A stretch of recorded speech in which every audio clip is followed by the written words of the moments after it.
Ben, boa tarde, grazas a todos os que estades, os que asistides presencialmente, a pesar de ser víspera dunha ponte.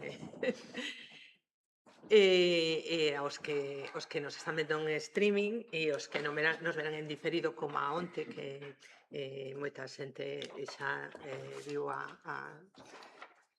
o vídeo que se gravou onte na tarde. Ben, nesta segunda parte deste encontro sobre o espazo litoral imos ter unha mesa redonda, pero antes vou facer unha pequena introducción para que aqueles que non asististes ou non podestes ver en diferido a intervención de onte, situar un pouco cousas que saíron onte que poden ser de interese para o debate de hoxe, non? Ben, como actividade previa, onte convidamos a Verónica Sánchez a dar un relatorio no que nos situou un pouco nunha visión do territorio e da súa xestión un pouco diferente, no? do que é común ou que é habitual. No? Nese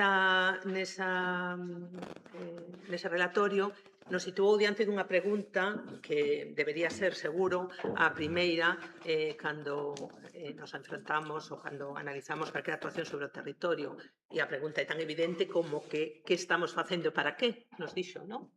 A resposta a iso nos sinalaba non pode ser sempre construir, porque esta é unha visión moi limitada, que non facer, refacer e desfacer son maneiras moitas veces máis rendibles e máis sostibles que construir, non? Nos comentou onte, que acaba de entrar, por certo, Verónica, que nos acompaña hoxe. Nos indicaba que non facer, nos situaba non facer como proposta que trascenda, non como decisión individual, senón que estenda a súa influencia fora do ámbito de quen a propón, o ámbito social, o ámbito político, antes que pensar o que hai que facer, priorizar o que hai que non facer. Non? Refacer, nos decía, dende a mínima intervención necesaria, desfacer como reducir, eliminar, desmantelar, demoler, tamén como actividade a desenvolver, como actividade profesional e actividade económica. Falounos da incerteza como principio no que apoiarse, como facer contando co que non se coñece con certeza, con seguridade, de incorporar a flexibilidade que non é facer á vontade, senón ser capaz de acomodarse aos cambios. Falounos tamén da necesidade de construir futuro para o territorio, superar o urbanismo antropocéntrico e garantir a convivencia de todas as especies, de traballar dende a rentabilidade económica, social, ambiental e cultural, de non perder de vista os obxectivos, da importancia de facer pedagogía social. E como nos ven pasando nos últimos encontros, deixounos un lema, non? Casi tan potente como que Jaume Franquesa nos deixou outro día, non? De que a ausencia de planificación é planificada, non? Hoxe, onte, Verónica nos deixou este de recuperar o litoral como sistema de vida require decir aquí non, que tamén é un lema bastante potente. A mesa que imos ter hoxe vai se desenvolver a partir de unha serie de preguntas que eu vou trasladar aos nosos convidados que van responder cada un deles dende o seu ámbito de coñecemento e desde a súa relación co espazo litoral. Nos acompaña Manuel Borobio, arquitecto pola Universidade de Navarra, técnico urbanista polo Instituto Nacional de Administración Pública, ten unha trayectoria de 27 anos como consultor e investigador, liderando procesos de planificación e xestión estratégica, ordenación urbanística e manexo e xestión da paisaxe. Na actualidade desenvolve a súa labor profesional como consultor en ordenación do territorio, xestión da paisaxe e gobernanza do dato nas empresas Traxatec e Aptemas. O seu perfil destaca pola integración de criterios ecosistémicos e sociais mediante o uso avanzado do goberno do dato e plataformas de información e coñecemento territorial. Esta especialización levou a colaborar con distintas administracións no desenvolvemento de instrumentos territoriais como en Galicia, Madrid, Asturias, Cantabria, Navarra, Andalucía ou Extremadura, así como participar en órganos de decisión da Administración Xeral do Estado.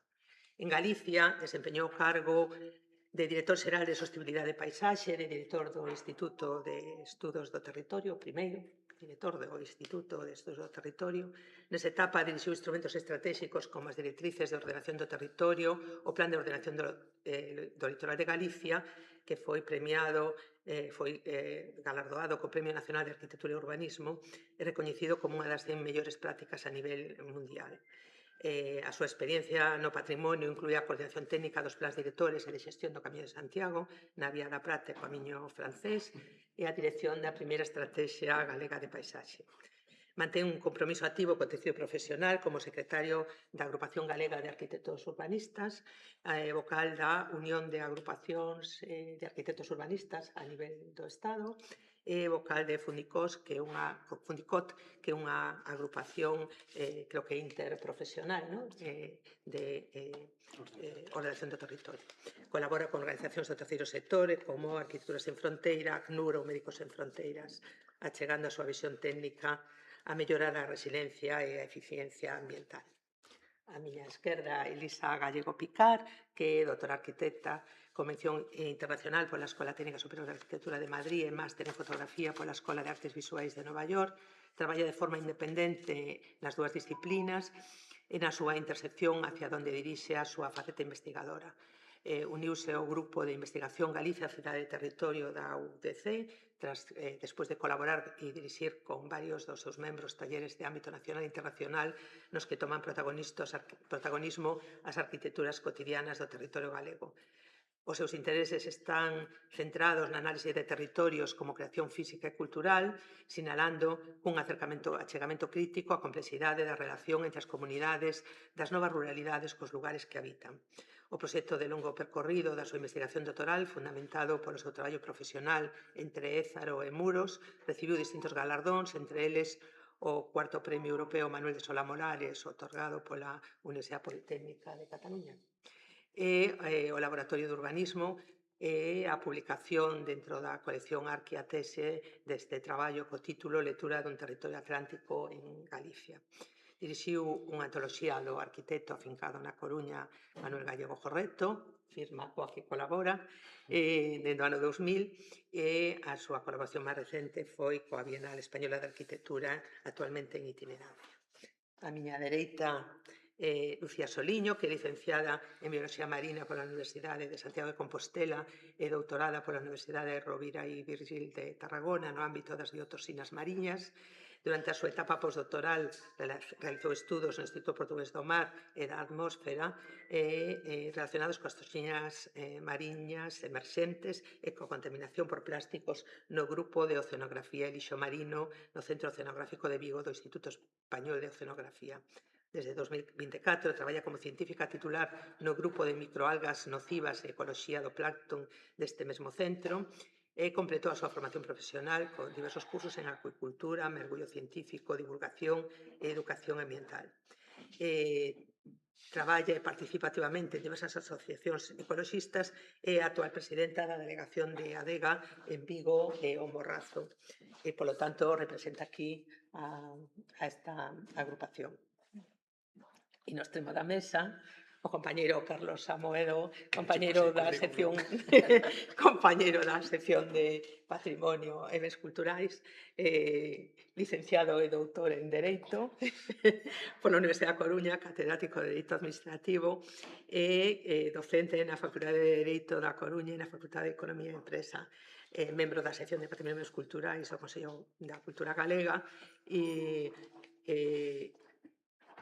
non vou citar todas as túas publicacións, pero a que compartimos, sí, a monografía Camiños de Santiago, 50 anos de desprotección patrimonial dun itinerario cultural en 2013, foi secretario xeral da Consellería de Cultura e Deporte, presidente e secretario da Fundación Cidade da Cultura, da Fundación Illa de San Simón, da Fundación Museo do Mar, vogal dende 2010 da Comisión de Patrimonio Histórico da Coruña, do Consello Territorial, patrón presidente da Fundación Praza Pública e o cargo que sei que máis lle gusta, que é o de presidente da Asociación Veciñal o Castro de San Lourenzo de Meixío en Cambre. Ben, pois con estas persoas imos debater sobre a situación do litoral e para iso, como vos comentaba, diriximlles como moderadora unhas preguntas que lles vou trasladar por orde cunha pequena introdución que xa onte máis ou menos expuxen, que é o inicio un pouco da expresión legal ou normativa, no? Da preocupación por o litoral que xurde ou se manifesta en 2007 coa Lei de Medidas Urxentes en materia de ordenación do territorio e do litoral en plena burbulla inmobiliaria. Se mostra, é a mostra en Galicia dunha intensa preocupación polo litoral que se recolle nesta lei, fundamentalmente polas accións de transformación do solo que estaban afectando estes espazos. Nese momento se suspenderon desta lei novos desenvolvementos urbanísticos e se creou un instrumento de ordenación territorial, o Plan de Ordenación do Litoral, co obxecto de establecer criterios, principios e normas xerais para a ordenación urbanística da zona litoral baseada en criterios de perdurabilidade, sostibilidade, así como a normativa necesaria para garantir a conservación, protección e posta en valor das zonas costeiras. A partir de 2008, cando estopa a burbulla inmobiliaria, a crise financiera, parece unha oportunidade para repensar de maneira prudente e sosegada o uso do solo, a preservación das paisaxes, dos ecosistemas e tamén na preservación e ordenación dos espazos litorais. Bueno, ese proceso probablemente non serviu para o que parecía que podería servir. En 2011 aprobouse o Plan de Ordenación do Litoral, que se desenvolveu nunha época caracterizada por esta baixa presión urbanizadora e a preocupación por garantir a longo prazo as concesións xa existentes sobre o litoral. Aparece agora neste momento coa modificación, apareceu naquele momento coa modificación da Lei de Costas, etc. Agora temos un novo instrumento legal, no? Que é a nova Lei do Litoral, pero imos situarnos neste momento, en 2007, como punto de partida para preguntarlles a eles cal é o estado que chegamos, cal é hoxe o estado do litoral, que procesos se deron, cales se moderaron, cales se intensificaron, cal é o estado dos ecosistemas litorais, cal da protección dos valores naturais e dos valores culturais, cal o recoñecemento das paisaxes culturais como concepto integrador, se foi eficaz e útil a perdurabilidade e sostibilidade do espazo litoral, se foi aquela ordenación foi útil a esa perdurabilidade e sostibilidade, se foi suficiente e capaz de condicionar ou de limitar procesos lesivos para os seus valores, se esas políticas públicas foron capaces de controlar ou de reducir problemas crónicos como a contaminación das rías ou de poñer límites á presión turística sobre ámbitos de patrimonio natural e cultural. Se aproveitamos ese tempo, vamos. Non se trata de cada un de vos nos faga un relatorio de todo isto, senón pouco dende a visión propia, no? Nos sitúe, pois eso, neste estado que chegamos, como chegamos e que pasou en todo este proceso no que xa tivemos instrumentos de ordenación ou instrumentos legais que parecía ter a vontade de preservar o espazo litoral. Igual empezamos por Carlos, que nos sitúa, porque falamos desde esta perspectiva da eficacia ou da utilidade dos instrumentos legais e normativos cos que contamos. Supoño que o xurista sempre ten que estar na extrema dereita nas mesas, non? Pero sin que sirva este precedente, pois terei que empezar eu, non? Non sin antes agradecer de novo ao Consello da Cultura e a sección que me permitan partillar esta palestra tan interesante con xente tan esclarecida e con visións críticas tan interesantes sobre o que acontece na franxa litoral, non? Do punto de vista xurídico, como podemos enfocar esta cuestión? Pois eu fareino retomando un pouco a charla que nos deu, a interesantísima charla que nos deu onte Verónica Sánchez, porque o que fixo Verónica foi, no fondo, expoñer probablemente o que é a última elaboración nunha clave decrecentista, por así dicilo, das preocupacións conservacionistas que desde hai moitos anos están presentes como contrapunto ao desenvolvemento económico do territorio, non? E cando digo desde moitos anos, probablemente nos poderíamos remontar a Lei de Protección do Patrimonio da República, da Segunda República, cando se aproba ali a categoría de paraxe pintoresca, que foi un pouco o preludio do que despois a Lei do Solo de 1956 retomou como normas de paisaxe de aplicación directa. Continuou despois esa visión conservacionista ou intuitiva da costa coa Lei de Costas de 1969, non? Que precisamente se produce nun momento no que a presión urbanística e de desenvolvemento do territorio litoral pois se fai máis explícita cando, bueno, pois a economía española aposta claramente polo desenvolvemento turístico, non? E entre eles o noso expresidente don Manuel Fraga a cabeza, non? A Lei de Costas de 1969 pois foi unha primeira barreira contra os desmás máis intensos da despoliación do territorio costeiro, pero, sin embargo, bueno, pois, a vista está que, a pesar desa barreira, non pudo conter moitos dos desenvolvementos urbanísticos máis nocivos que se fixeron no litoral español e tamén no litoral galego, non? A Lei de Costas de 1988, por dar un salto xa no tempo que temos tamén breve, non? Por facer unhas pinceladas, a Lei de Costas de 1988 supuxo dar un paso máis decidido de cara á conservación dos comúns, que están implícitos desde o dereito romano no ámbito litoral, non? Precisamente unha das características da ordenación do litoral é a presenza desa categoría do dominio público marítimo terrestre que ten unha longa historia xurídica e que na Lei de 1988 pois estableceu unha pequena revolución no dereito público español porque supuxo que se iniciaba un proceso de retorno ao común, ao uso común de moitas parcelas que foron apropiadas polos privados durante eses anos anteriores á Lei de Costas, non? Esa lei de 1988 é unha lei que sigue en vigor, é unha lei que probablemente teña unha perspectiva de estabilidade un pouco falsa, non? Porque, aínda que se aprobou xa hai case 38 anos, pois, sin embargo, en moitos aspectos todavía está pendente de executar, porque traballar co dominio público marítimo terrestre é sumamente complexo, do punto de vista social, do punto de vista técnico, e iso levou a que durante moitos anos os procesos de deslinde, por exemplo, foran moi lentos, costosos, e aínda hoxe seguimos dando voltas aos deslindes marítimo terrestres, non? Ademais, a Lei de 1988 tivo tamén importantes modificacións. Unha inestabilidade regulatoria importante porque se trata dun texto sumamente complexo do punto de vista xurídico. Están aí as disposicións transitorias moi complexas, onde é difícil, se non eres un tipo ou unha tipa especialista que estás todo o día picando piedra con el dominio público marítimo terrestre, é difícil non perderse coa regulación que está na lei e despois a aplicación casuística que é super variada, non? Esa lei de 1988 tivo unha grande modificación cando gobernaba con maioría absoluta Mariano Rajoy Brei, como sabedes.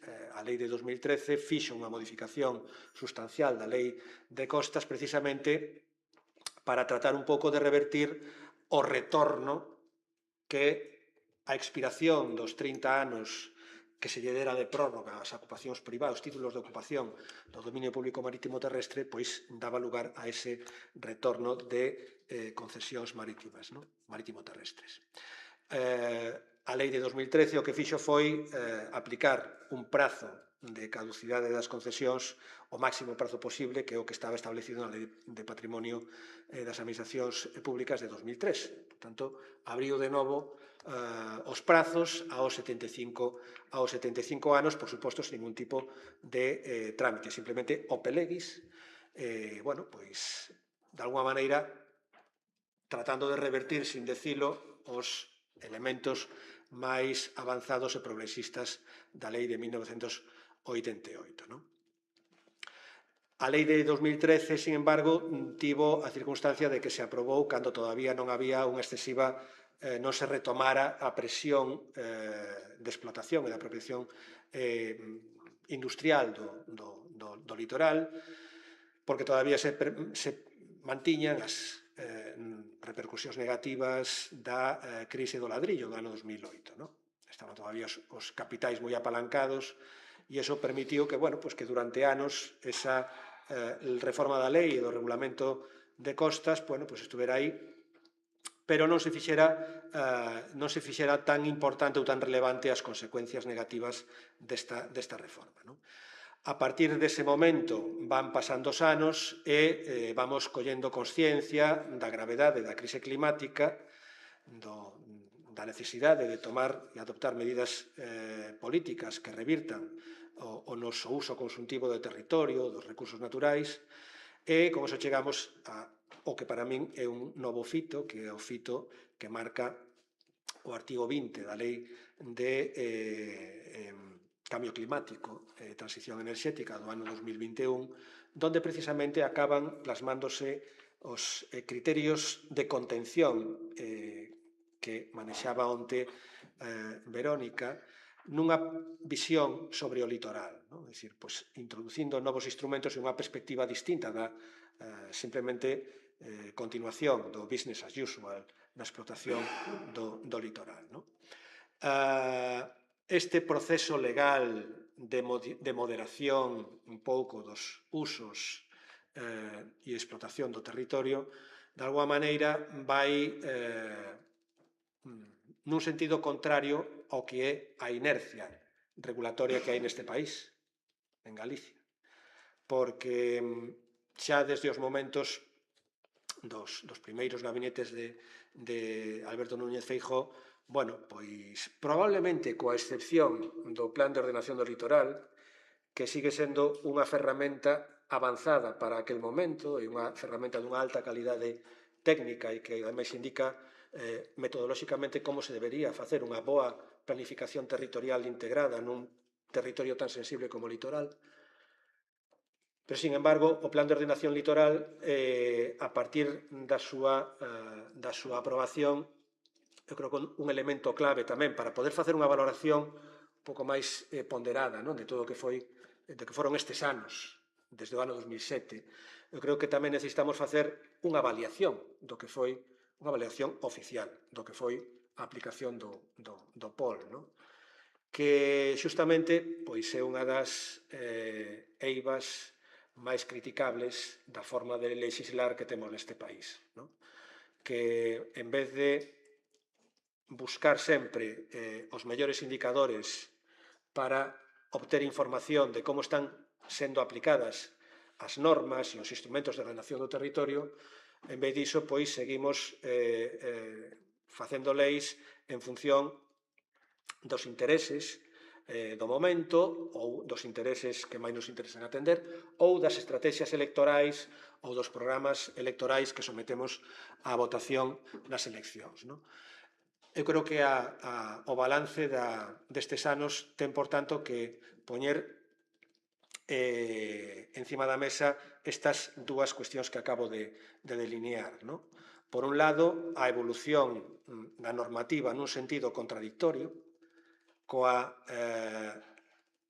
paradigma tuitivo ou conservacionista do punto de vista ambiental e patrimonial do litoral, e, por outro lado, a carencia das ferramentas de avaliación, de contraste dos resultados da aplicación de toda esta normativa para ir sendo capaces de anticiparnos aos novos desafíos que vai vindo precisamente por eses procesos endóxenos de, bueno, pois, turistificación do territorio, de alta explotación extractiva da cadea industrial do mar e, en definitiva, bueno, pois, como afrontamos os procesos de cambio climático que non poden seguir sendo procrastinados, ni nos podemos seguir engañando a nos mesmos, non? Ni podemos seguir acelerando os procesos que nos trouxeron hasta aquí, aínda que o mundo parece que vai moi convencido de que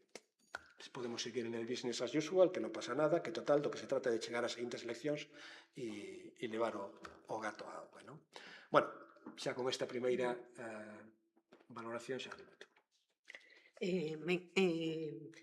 Eu continuaría con este análise que foi Carlos preguntándolle a Lucía neste sentido de avaliar a que estado chegamos, non? Si tamén no ámbito ou no recoñecemento dos valores naturais, dos ecosistemas, tamén nos manexamos nesta posición contradictoria entre o que regulamos, entre o que legislamos, entre o que deberíamos facer ou entre o que decimos que deberíamos facer, non? Sí, bueno, antes de nada, moitas grazas polo convite. Sí, penso que estas legislacións se definen polo feito da contradicción, porque de feito casi todas teñen uns títulos ben bonitos onde se fala da sostenibilidade, dende logo casi sempre se pretende todo o contrario a sostenibilidade, non? A sustentabilidade. Si ben o Plan de Ordenación do Litoral de 2011 tiña pois moitas cousas boas e pretendía facer pois esta regulación máis amplia, quedábase quizáis moitas veces corta e deixaba a regulación en moitos ámbitos aos diferentes plans sectoriais. Se pensamos nesa época na que estoupou, digamos, a burbulla inmobiliaria, quizás non había tanta presión urbanística, pero sí que había outros intereses a nivel industriais como as macrogranxas, empresas piscícolas que naquela época pois se lle fixo casi un ambiente a medida, non? Unha regulación a medida para que puidesen incluso situar as empresas en rede natura, en espacios protegidos. Podemos seguir pensando que no 2016 se renovou a concesión de Ence e podemos chegar hasta esta última lei de litoral que bueno, pois pretende facer un litoral a medida para o turismo, con unha serie de sendas litorais salpicadas de chiringuitos, poder transformar construccións que están na costa pois en darlle outros usos según a lei, non? Que poderían ter usos sobre todo seguramente turísticos, transformalas en hotéis, en restaurantes. Entón, sí, toda esta época se define pola contradicción de que todas estas leis, aínda que na súa introdución intentan vendernos a idea de que van a ser para mellorar o ambiente, o patrimonio litoral, realmente non fai falta rascar moito para darse conta de que non pretenden isto. E isto, bueno, ten sido a dinámica en Galicia dende pois casi dende sempre, diría eu, non? Entón, pois está claro que o que debería ser prioritario, que é a conservación, protexer os recursos naturais, protexer o patrimonio, nunca está en primeiro lugar. E non se entende, non podemos ter un litoral tamén para, non só para a nivel de conservación, sino tamén un litoral do que poder disfrutar, no que, por suposto, podemos aproveitar os recursos, pero a protección e a conservación ten que ser sempre en primeiro lugar. E agora xa non se trata siquera de unha cuestión de ecoloxistas, é unha cuestión de saúde pública, é unha cuestión de protexer as persoas, porque evidentemente se nos veñen anos moi complicados con o cambio climático, estáse a ver xa en outros territorios do Mediterráneo a subida do nivel do mar, moitísimas complicacións, en lugar de intentar protexer o único que nos pode protexer do cambio climático, que é esa franxa entre terra e mar, que nos protexe non só a biodiversidade, sino tamén as persoas, pois se están empeñados en, bueno, pois que é máis sostible un chiringuito biosostible que ningún chiringuito. Esta é a contradicción. Sí, unha cuestión mellorou neste período de referencia ao recoñecemento, á protección, que noutros ámbitos temos claro que procesos como a ampliación de rede natura quedaron paralizados en moitos espazos, recoñecemento de humedais, o sea, temos todo o tempo descubrimos espazos que deberían estar incluídos nesa relación de humedais e que non están. Mellorou ese recoñecemento de protección desde a perspectiva de que nos entendemos que aquí o que non está protegido é sacrificable, quero dicir que hai unha distinción clara entre espazos protegidos que deben ser preservados e o resto que non están protegidos que son Sí. prescindibles, vamos. Sí, isto é complicado tamén, non? Porque ás veces parece que se protexemos moito non protexemos nada.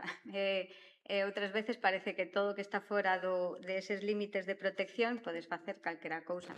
Claro, creo que xa é un error de concepto pensar en espacios protegidos onde non se pode facer nada e espazos non protegidos onde se pode facer calquera cousa. Todo ten que estar protegido de base. Evidentemente hai espazos que necesitan máis regulación, necesitan que non se permitan certas actividades pois por criterios ambientais, naturais, en fin. Pero claro, é un error de concepto, eu creo, dar por feito que o que non está protegido pois vale todo, non? En ese sentido, quizás sí que melloramos un poquiño como sociedade en entender estes conceptos de sostibilidade, pero aos legisladores aínda lles falta. Sí que aprenderon a utilizar ben esos conceptos para vendelos ben, non? Utilizan o mesmo greenwashing que a maioría das empresas, pero non a aplicarlos como se debería. Grazas, Lucía.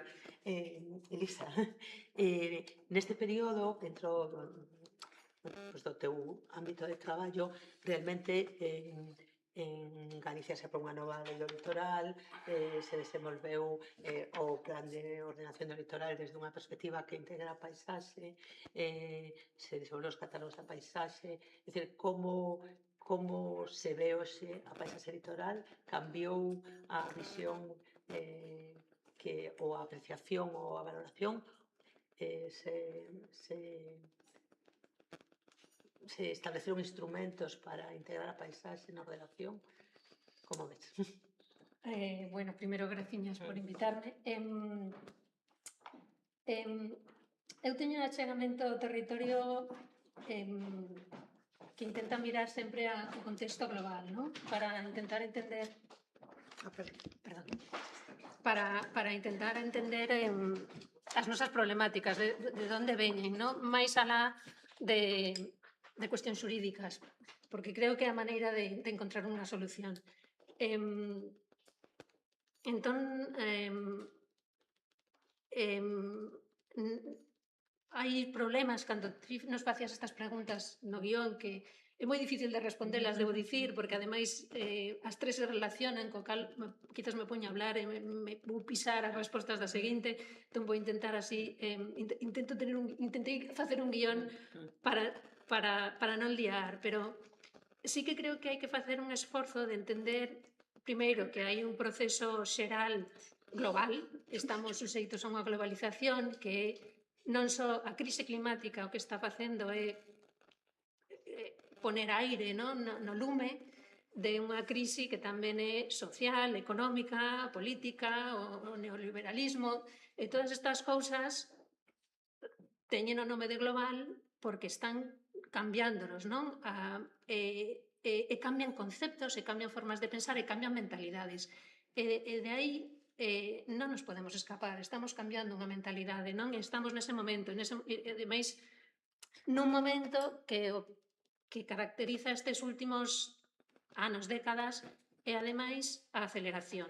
É dicir, non dá tempo, se estamos atascados con estructuras que ademais están oxidadas, a cambialas e a facelas dinámicas como nos pide, ¿no? Sobre todo, neste caso, o gran problema que é a emerxencia climática, ¿no? Que é seguir sobrevivindo como seres humanos no planeta. Entón, con todos estes, ese sería o contexto global. Logo están como ese infire nos contextos locais. Bueno, pois, se tenemos que mirar estas que facías ti, botalle un ollo a estes últimos 10-15 anos. Hombre, pois as cosas non parecen ir ben. Así, a sensación dentro da expectativa, haya figuras legais ou non xurídicas, e a realidade é que temos incendios brutais, non fan facer memoria, cada ano nos sorprende unha área de Galicia máis brutal. Eu, cando cheguei á zona de estudio, acababa de arder todo o Pindo e se fixo famoso por iso. Tamén está este sistema de como entender estas mentalidades que se fan consumo de calquer accidente, ben, mal, non? Temos esta sociedade capitalista no que todo consumimos, pero, bueno, están os incendios, as contaminacións, os accidentes, os microplásticos, as especies cambian, o mar se quenta, e iso serían os procesos locais, que estes anos pois, non hemos visto unha sorpresa, non? Que esa é a nosa desgracia, non? Esa a nosa preocupación. Eu creo que a inquedanza que temos cando vemos estas figuras xurídicas é que non desperta sorpresa, non? Oxalá. En ese que ti nos sinalabas de coller o 2011 porque como a saída da crise, non? Aparece tamén a paisaxe, porque no ano 2000 sai un convenio da paisaxe e aparece este termo que se recolle, que se pon de moda como 20 anos antes se había posto de moda o territorio. Neste crecemento e evolución de mentalidades, pois aparece a paisaxe e se regula, e creo, para min, para a miña opinión, de forma errónea, e causando máis problemas e máis desorientación na forma de entender e de intentar facer estas ferramentas que intentamos facer de integración territorial. O sea, creo que a paisaxe non vino precisamente a axudar, vino a poner máis caos. De aí que eu intentei na miña cabeza encontrar aí un pouco a orden na paisaxe. E é difícil. Eu encontrei unha estructura, pero é difícil poñer en aplicación. Por iso eu teño eu sospeito moito do paisaxe. En canto me falan da paisaxe xa me poño un pouco tensa porque parece que o sea, eu vexo máis como culpable que como inocente. Entón, esa lei que apareceu en Galicia, que se ratificou no 2008, o convenio do 2000, España o dice 2007, e nos o collemos en 2008, o POL o que ten é, por exemplo, é un primer planeamento que aparece, que se centra no litoral e que colla a paisaxe para integrala. Pero como xa diciches antes, pois para min volve ser xunto a lei da paisaxe que se estaba no 2008, é intentar fixar unha cousa que é moi ambigua e que enche a figura xurídica do POL e tamén enche a figura xurídica de todo o que ven detrás, que neste caso é o LOXILVA, na Lei de Ordenación, que ten un nome de Xestión Integral da Litoral, a Lei do Litoral, nova, recente, que tamén volve a copiar todas estas indeterminacións que intentar suxeitar algo que é individual, que ademais ten unha característica moi forte estética, que é a única que han entendido e que han simplificado todas as normativas, este tipo de normativa que non que o único que fan é simplificar a forma de ver e ademais creando un montón de documentos que confunden máis que axudan, non? Temos aí as guías da paisaxe, outro día entrei e xa hai 18. É unha liña editorial, pode haber 180 e seguiremos así hasta morrer, non? Haberá 1800 dentro de 10 anos.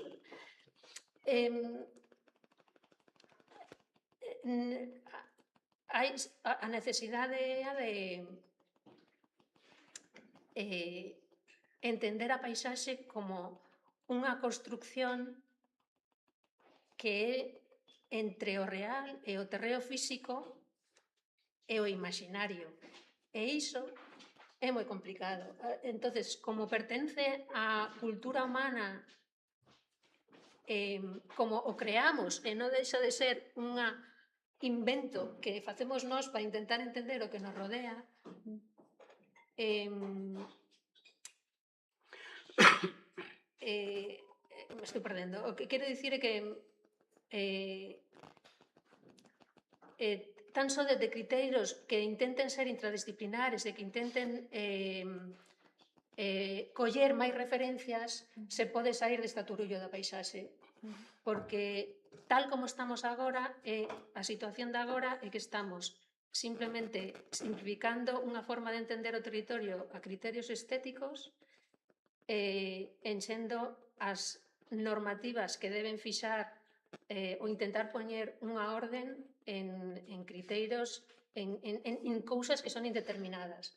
Non? De feito, todas estas leis teñen unhas introducciones que son moi poéticas, que poden ser ensaios de literatura, pero en canto chegas a normativa e o título en concreto, se perden en excepcións, en deixar as proteccións desprotegidas, todo vale se a industria chega, esta mentalidade de que a Galicia aprendeu moi ben de o territorio sirve para mercadear, é un puro uso de mercantil, e de feito o litoral de Galicia se ides, porque unha das ferramentas que non hai que olvidar de calquera planeamento é os planos, por iso se chaman planeamentos, as cartografías. Entón, agora están con esta cultura do visor que parece que é precisa porque é digital, e todos creemos que o digital é moi preciso, pero non deixa de estar chea de erros, chea de imprecisións, pero de imprecisións tan graves como poner, sinalar cousas que non existen, que son un montón de pedras.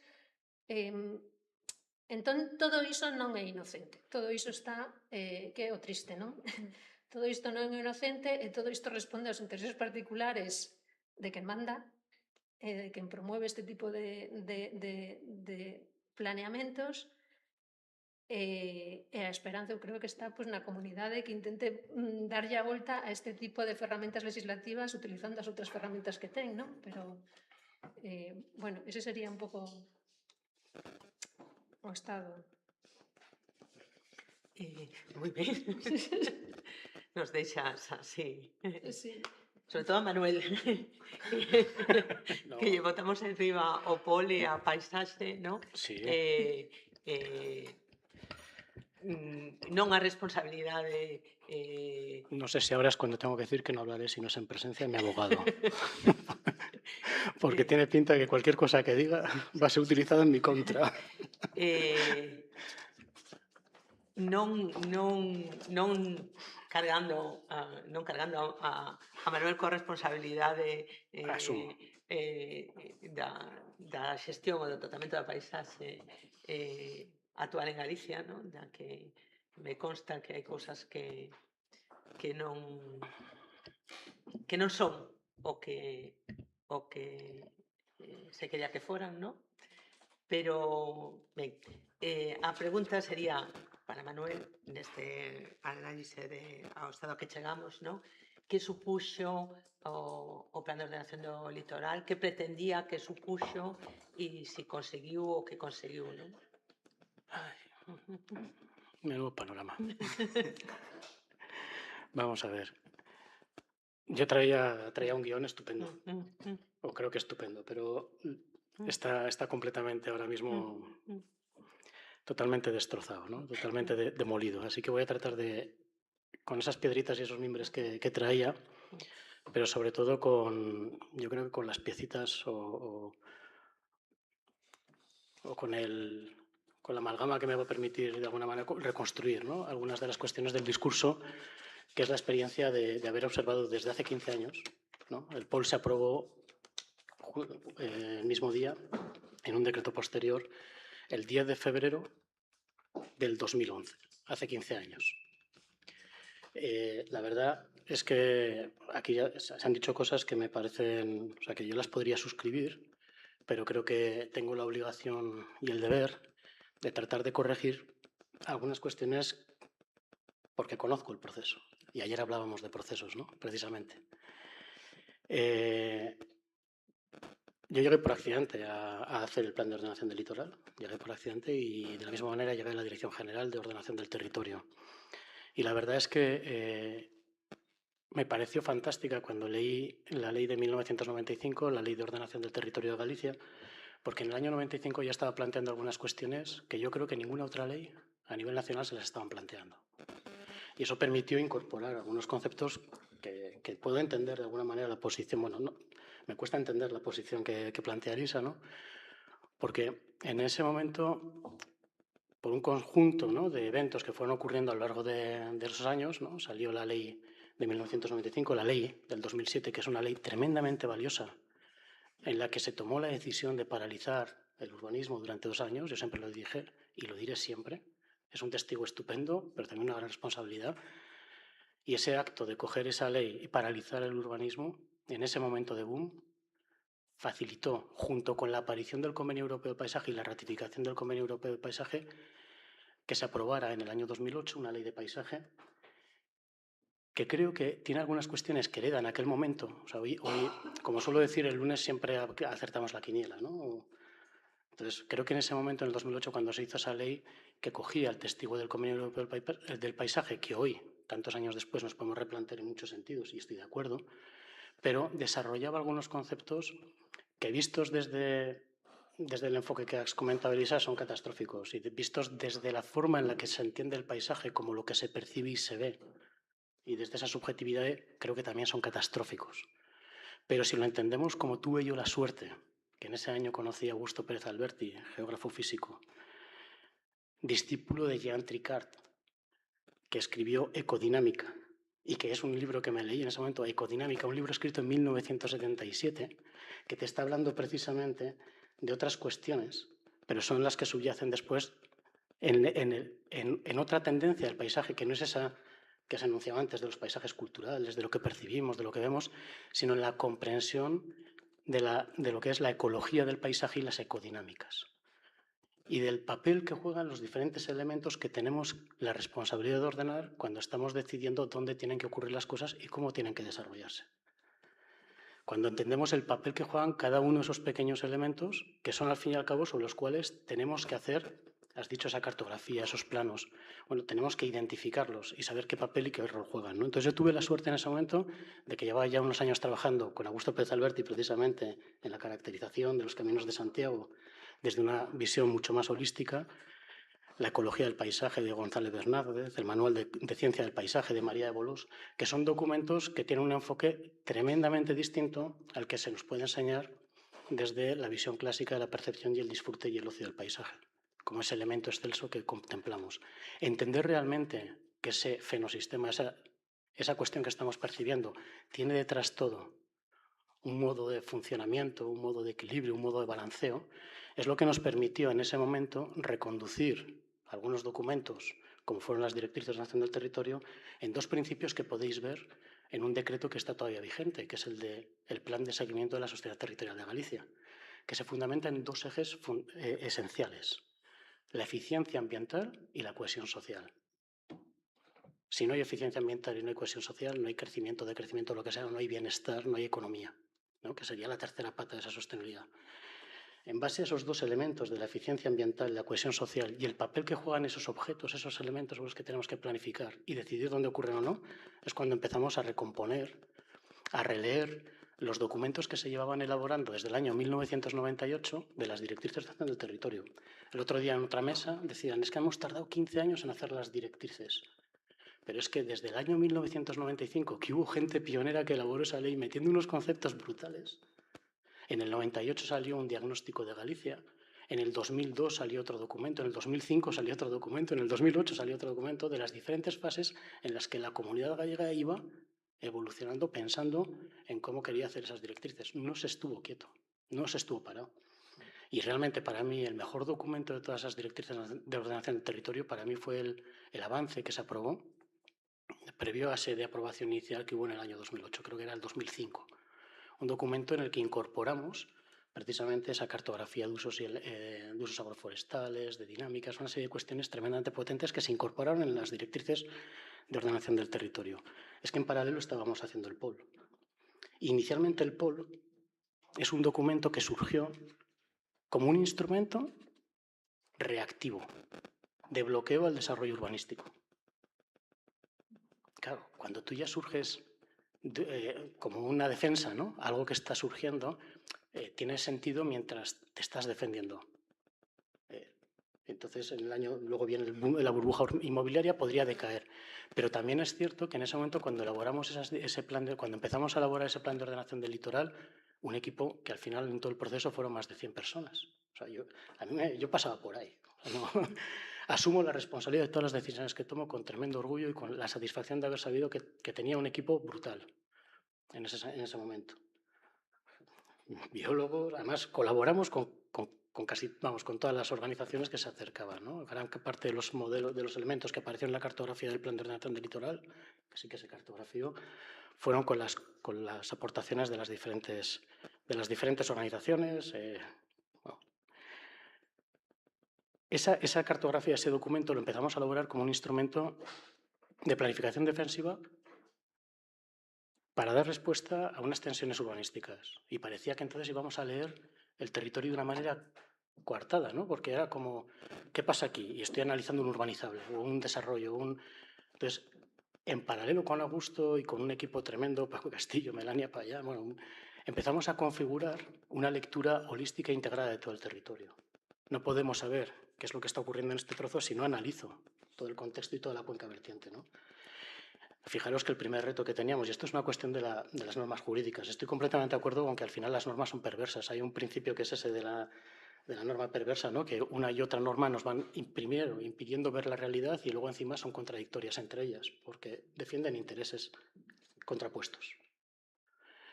El problema, y yo creo que la virtud, la complejidad, y no digo que no lo sea, que sea sencillo, la complejidad del paisaje es precisamente hacer ver cuáles son esos intereses y ver de qué manera tiene que seguir funcionando esa eficiencia ambiental para lograr esa cohesión social. En el plan de ordenación del litoral lo tramitamos como un plan territorial integrado, como nos daba la orden de la ley 2007 y la orden del Consejo de Asunta, pero en paralelo, y gracias a la ley de paisaje, pudimos elaborarlo como un catálogo de paisaje. ¿Qué tiene eso de bueno? ¿Qué tiene de bueno?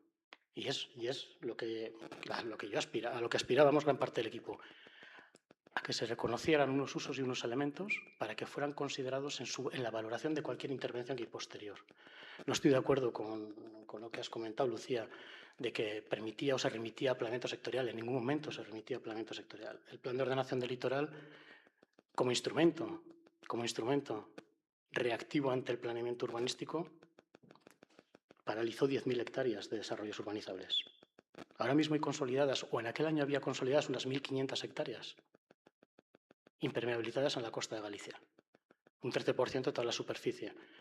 Había planificadas compatibles con el plan de ordenación del litoral otras 1.200. Es decir, se podía crecer tanto como lo que habíamos crecido en toda la historia de Galicia, en lugares en los que no había esos usos y elementos para la valoración. Eso permitía que las otras 9.000 hectáreas, 8.000 hectáreas, que de alguna manera no eran compatibles con los desarrollos urbanísticos, no se llevan a cabo.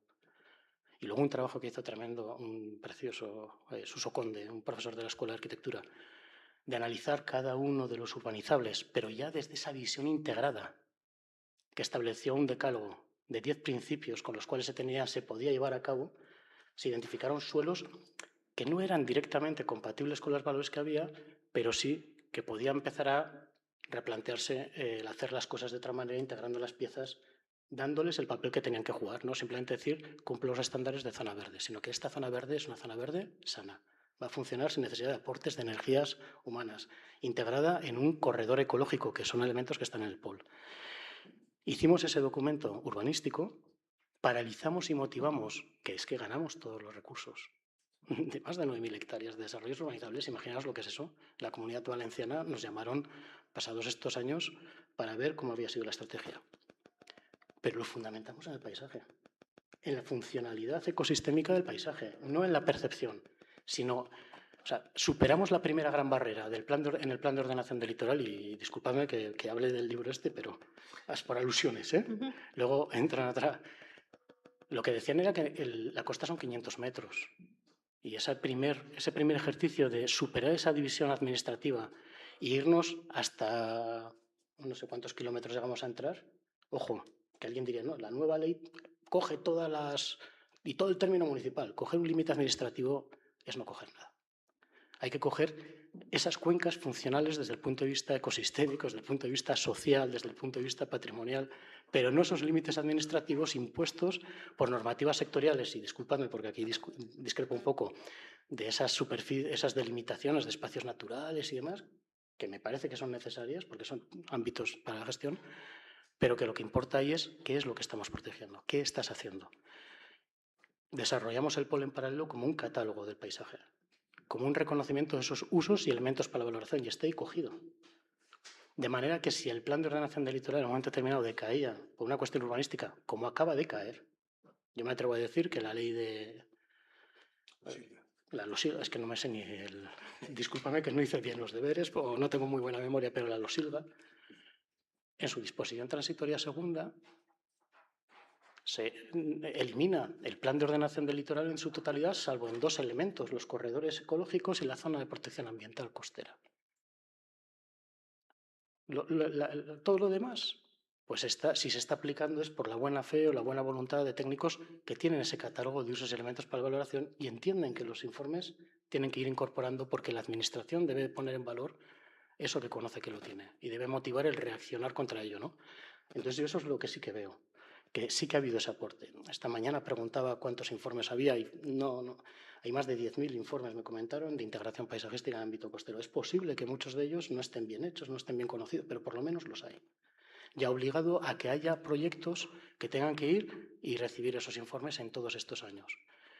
De planeamiento que se ha ido adaptando, pues hombre, me consta que algunos equipos con mayor sensibilidad incorporan ese catálogo de usos y elementos para la valoración a la hora de motivar sus intervenciones, otras veces no.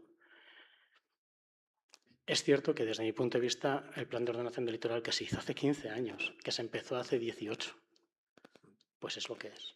Y es un documento que hoy en día debería de estar continuamente actualizado, vivo.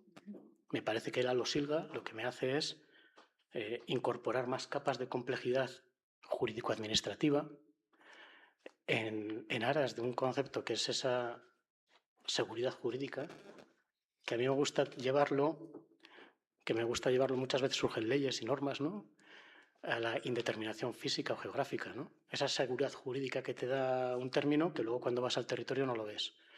Con el plan de ordenación del litoral y con este tipo de instrumentos y el paisaje desde mi punto de vista, entendiendo el paisaje desde esta filosofía que comemos, de esta técnica que no es filosofía, de la ecodinámica, de la ecología del paisaje y de la comprensión holística y compleja. No es fácil, ¿eh? O sea, es que no es fácil y yo entiendo que es, pero es lo que nos permite realmente decidir qué papel acaban jugando en el mantenimiento de esa eficiencia ambiental, ¿eh?, para esa cohesión social final. A mí hay, no sé, Teresa, si voy contestando o no, voy acotándome, pero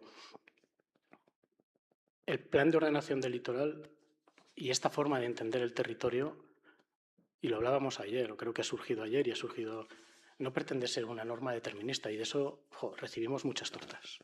Es que no nos dice qué podemos hacer o qué no podemos hacer. Hay que leerlo en profundidad. El plan de ordenación del litoral y este tipo de planeamiento que pusimos en marcha en aquel año, que hace ya mucho tiempo de eso y ahora sería mejorable, lógicamente, lo que pretendía ser es un manual de manejo. Lo comentabas ayer con la incertidumbre, ¿no? El manual de manejo, o sea, ¿qué puedo hacer aquí? Pues dependerá del momento en que llegues a actuar y dependerá de la técnica que tengas para integrarte. Yo siempre he defendido que la integración paisajística, cuando me decían, y voy a hablar también de los manuales de la colección esta editorial, que es una colección editorial con muy buena voluntad, pero coincide en que bueno, o sea, tiene diferentes líneas editoriales posteriores. Ese manual de manejo lo que pretendía decir, o lo que estábamos elaborando ahí es cómo debes de operar con ellos. ¿Y sabemos cómo podemos operar? Pues va a depender de esa técnica que tengas. Y lo que decía antes, para mí, ¿qué es la integración paisajística? Saber qué quieres hacer, localizar el mejor lugar para hacerlo y con la mejor técnica posible, comprendiendo cuáles son las dinámicas que hay ahí, proyectar, actuar e intervenir en la construcción de esa necesidad tuya. Intervenir o no. Yo ahí, porque creo que muchas veces ese concepto de actuación acorde a la escala, a la intensidad, pues es importante entender cuáles son las técnicas que tenemos, porque hay veces, y creo que cuando hablamos, ayer hablabas, ¿no?, de deshacer, hasta dónde deshago el algarróbico. Esa actuación que ponías de Cap de Creus, ¿no? Pues al final ahí estás haciendo, pero para deshacer cosas que se hicieron e integrarte de alguna manera. Entonces, acabar de trabajar con los elementos que tienes en cada lugar y con las técnicas apropiadas y apropiables para el lugar, me parece que es lo que pretendíamos con el plan de ordenación del litoral. Conscientes de que no podíamos ser deterministas. Con absoluto pánico de que fuera un manual inmanejable, como fue. A raíz de eso pusimos en marcha la estrategia de paisaje, la mencionaste en el currículum, ¿no? Pero esa estrategia de paisaje lo que pretendía hacer era elaborar esos manuales de buenas prácticas.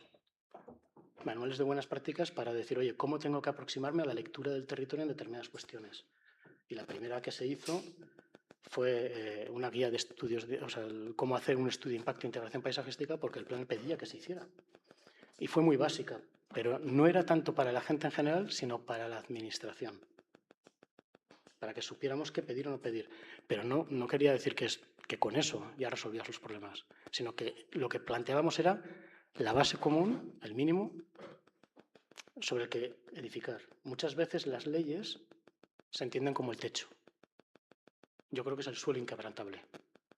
Pero de ahí a la nula, ¿no? O sea, a imaginar lo que puedes hacer sin quebrantar ese suelo. Sin quebrar lo que es la base sobre la cual tenemos que construir la convivencia social. Y a partir de ahí vamos a construir. Vamos a construir en el sentido social de la palabra, o ecosocial de la palabra. Si la ley al final es lo que tengo que hacer, lo máximo que tengo que hacer, siempre estaré trabajando en el subsuelo, en mi perspectiva de la vida. Ese soporte, la ley es un soporte social. El plan de ordenación del litoral pretendía ser eso, un soporte, en el que por lo menos hemos identificado y cartografiado los elementos básicos. ¿Se han hecho cosas en estos años? Bueno, pues yo desde la distancia y con sentido crítico y aplicando las experiencias, ahora mismo sigo aplicando los principios y metodologías que aprendí en el plan de ordenación del litoral en otros territorios que no son litorales, pero que son de interior, que tienen otras dinámicas y va evolucionando, pero yo creo que sí que es un buen fundamento, sí que es una buena base de partida. El problema es que los instrumentos que llegan encima muchas veces ni lo miran, porque como es ordenación del territorio o es paisaje, cuando debería de estar incorporado en la reflexión previa. Es una cuestión que es ese síndrome de Adán o de Eva que tenemos, de que cuando llegamos a un territorio somos los primeros. A mí me encanta, lo primero cuando llego a un lugar es primero escuchar, recorrer. Paco Castillos y yo siempre bromeamos o decimos que el territorio es un libro que se lee con los pies, lo hablábamos ayer, ¿no? Pero es un libro que se escribe colectivamente. O sea, es un libro y además que está en continuo, es una historia interminable y lo tenemos que escribir de forma continua y continuada. Entonces, el Pol pretendía nada más eso. Sí, eu quería comentar que se acaba de poñer en evidencia unha cuestión que é a utilización deste concepto de paisaxe, non? E de que falamos cando falamos de paisaxe, non? E de como se entende a paisaxe, que tamén puxemos en evidencia, ou se puxo en evidencia no primeiro encontro que celebramos, non? Que dentro deste ciclo, non? Que era sobre a virtualidade ou capacidade do concepto de paisaxe cultural para permitir traballar desde a ordenación integrando, porque é un concepto integrador que é capaz ou ten a capacidade de integrar un montón de elementos, valores, nun único concepto. A cuestión é que tamén nese momento, nese encontro, se puxo en evidencia que o uso que se está facendo probablemente deste concepto é unha visión moi reductora do que, moi reducida do que é a paisaxe, limitada a percepción, no? E a criterios estéticos, que creo que un pouco o que comentaba Elisa, no? Pero que probablemente non é culpa do concepto de paisaxe, nin do de paisaxe cultural, o problema está en que utilización se está facendo dese concepto, no? Moitas veces, creo que tamén xo teño leído aquí, no? Algúns preferimos falar de territorio en vez de falar de paisaxe, porque se presta menos a esa visión reductora, no? Coa que se manexa o concepto, no? Limitado á percepción, á valoración de espazos singulares polos seus valores estéticos, no? E non a este concepto que Manuel creo que nos está explicando de traballar desde a paisaxe como o concepto que permite integrar nunha visión global todos os elementos que caracterizan un territorio, no? E que incluyen os valores naturais, a construción antrópica dese territorio, as formas naturais, todo eso se pode traballar dunha maneira global, dunha maneira conxunta desde ese concepto, no? Bueno, eu creo que non imos seguir debatindo sobre o concepto. Eu creo que hai un debate interesante sobre iso no primeiro encontro que celebramos o ano pasado, no? Que traballamos neste tema. Entón, bueno, se vos parece, paso á seguinte pregunta, no? Que iba en relación co título de encontro, no? Que falaba fala de novas ameazas, no? Que eu situaba, onte tamén falamos diso, nas que poden vir de fora, no? De fora do espacio litoral. Vimos hai pouco tempo a ameaza ou o posible impacto que ameazaba a Ría de Arousa a causa do proxecto Altri, ou outras actuacións extractivas contaminantes que impactan no espacio litoral a través dos ríos, outras ameaza que supongo o cambio climático que se fai máis real, no? Que neste tempo que falábamos desde o 2007 a presencia ou a importancia que se lle daba ou que se lle recoñecía a ese proceso era prácticamente nula, non estaba no debate, no? E hoxe está moi presente. A presión turística que cada vez se intensifica máis e parece que Carlos comentaba onte esta campaña, no? De atracción dos turistas que escapan ou migran hacia climas máis favorables, no? A vida que o sur, que antes era o seu destino preferente, no? A eólica mariña, coa ameaza que supón. E a pregunta que lles dirixía era cal pensan eles que é o nivel de conciencia social e das administracións diante destas graves ameazas aos ecosistemas e as actividades económicas tradicionais dos espazos marítimos que contribuíron a crear e a manter as nosas paisaxes culturais. Xa se falou aquí da lei do litoral, do Xilga, unha lei que se lle atribuye reducir a protección frente ao cambio climático, incrementar os riscos ambientais desde certas críticas, no? E hai esta conciencia social, esta conciencia dentro das administracións, e temos instrumentos e estrategias adecuadas para facer fronte a estas ameazas. Podemos empezar por Carlos, que xa nos deixou ver que... É evidente que non estamos preparados, non temos un dispositivo suficientemente sólido para introducir todos os inputs que van chegando ao territorio e poder adaptar a planificación que está actualmente en vigor para facer unha resposta axeitada, non? A eses novos desafíos. Eu tamén, cando falaba agora Manuel, pois unha das cousas que eu tampouco controlo demasiado, pero me parecen esenciais, é hasta que punto o plan de ordenación do litoral permite monitorizar a transformación do territorio e permite estar conectados con eses procesos dinámicos de cambio que se van producindo no territorio e permiten dar unha resposta, non? Porque calquera planificación ten que ter unha serie de indicadores de impacto, ten que ter unha periodificación, unha revisión para adaptarse. Eu creo que agora o problema que temos é que o plan de ordenación do litoral está un pouco en stand-by, non se sabe moi ben que vai pasar con el, porque está previsto nas disposicións transitorias da Loxilga que sexa sustituído primeiro por unhas directrices de ordenación do litoral e despois por un plan de ordenación costeira, que é como lle chaman agora o artefacto, non? En teoría tendría que estar ya aprobado ese plan. Claro, a ver, terían que estar aprobadas as directrices e o plan de ordenación costeira, pero ni está ni se les espera, porque salvo que haxe alguén aquí na sala que saiba algo máis, eu non vin que se adxudicaran os traballos de elaboración desas directrices e dese plan, e o prazo de 2 anos que había para aprobar estes plans, pois xa vai vencido, porque vencían En agosto. En agosto de 2025, non?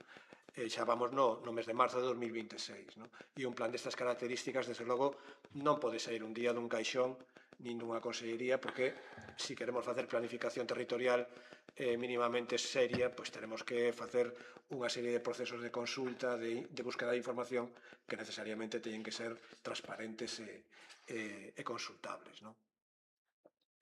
Hai moitos elementos que agora mesmo están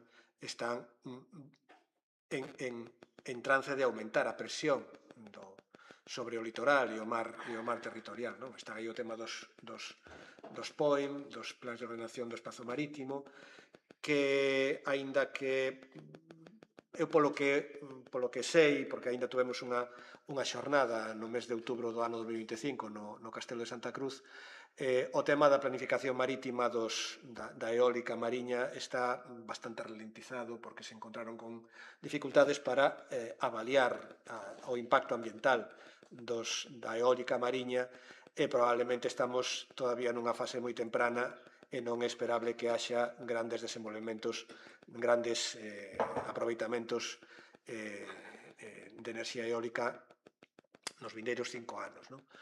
Pero o cambio climático está impactando dunha maneira que non só afecta a subida do nivel do mar, aínda que tamén é un tema importante, como despois tamén comentarei, pero aquí, curiosamente, estamos nunha especie de... xa abandonamos o negacionismo climático propio da dereita conservadora, non? Que estamos neste marco. Agora xa estamos incluso festexando o cambio climático porque estamos facendo explotación turística dese cambio climático coa nova campaña de Galicia Refuxio Climático, non? E iso probablemente xa está impactando na compra de propiedades na zona litoral por parte de persoas que fuxen ou que ven que pois se vive moito mellor na costa de Lugo ou na costa da Morte ou na costa das Rías Baixas ou das Rías Altas que no medio que en Madrid, que en Barcelona ou que, digamos, Illinois, por decir, porque aquí xa tamén aínda me comentaban que por ali pola zona de Esmelle está todo cheo está o prezo do solar rústico disparadísimo porque hai unha demanda brutal de xente que quere comprar casas de estranxeiros, de estadounidenses, holandeses, que veñen ali a vivir todo o ano a surfear as olas de todas aquelas praias, non? E, bueno, pois isto demostra que hai unha demanda de novos usos sobre o litoral que eu non sei se realmente están sendo interiorizados polos futuros planificadores que teñen que agora adaptar, non? E continuar, eu creo que a boa tradición que fixo o POL nestes 15 anos, non? E desde logo a min é que me dá que non se está facendo, que os procesos están sendo moi non digo turbios, non? Pero non están sendo suficientemente transparentes e suficientemente sinceros do punto de vista político administrativo, non? creo que gañaríamos moito, e incluso a propia Xunta ganaría moito, se se fixeran, por exemplo, consultas previas aos decretos e ás leis, moito máis serias das que se están facendo na actualidade, e que incluso se pudera dar unha volta a algúns dos enfoques que se fixeron na Loxilga, que son enfoques de participación, creo que bastante cínicos, non? Porque, por exemplo, a comitoloxía que se fixo para facer que se fai participación pública en materia de políticas de ordenación do litoral é moi criticable, non? Porque tanto a Comisión Interministerial da Xunta é un órgano que só é da Xunta, como tamén o Foro do Litoral, que acaban de aprobar recentemente no ano 2025, o Foro do Litoral, a regulación que fai a lei, pois é unha regulación que ao final son casi todos da Xunta e os coleguitas, non? E a xente que máis ou menos pode estar máis en liña coas estrategias políticas da Xunta de Galicia, non? E eu creo que iso é facerse trampas ao solitario, porque, desde logo, un instrumento de participación, se quere ser mínimamente eficaz, terá que reunir a todos os, como din os de dereito europeo, os stakeholders, non? As persoas que están implicadas nunha determinada problemática social, económica e cultural, non? Cousa que nos está dando nas formas de participación que fai a Loxilga, non? Bueno, deixo aí porque despois quero comentar algunhas outras con motivo da terceira resposta. Seguindo, enlazando co de Carlos, casi lle farei unha pregunta a Manuel, non? Si da Loxilga, sexa porque non hai interés realmente en desenvolver todos os planeamentos, porque non hai capacidade ou porque non se aprecia a ausencia de elaborar todos esos instrumentos que a lei prevé, sin eso non se fai, se desmonta ou se desmantela o POL, non? Que o que queda da Loxilga. Boa pregunta. El desmantelamiento del POL. Sí. O sea, finalidade...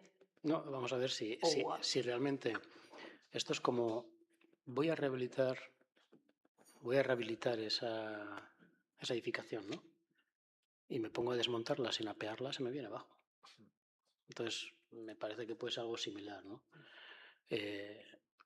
Hay muchas leyes y yo creo que el problema de la norma perversa esta, que se van superponiendo unas a otras, e incluso no se dimensiona realmente la capacidad que tienen las administraciones luego para ponerlas en práctica o la sociedad para desarrollarlas, hace que esas leyes, pues sí, el Poder Legislativo está legislando, pero en un mundo feliz, en una utopía de objetivos de hecho leyes, pero no sé para qué ni cómo ha sido su aplicación o su desarrollo, ¿no? A mí me parece que hacer una ley como la Loxilga,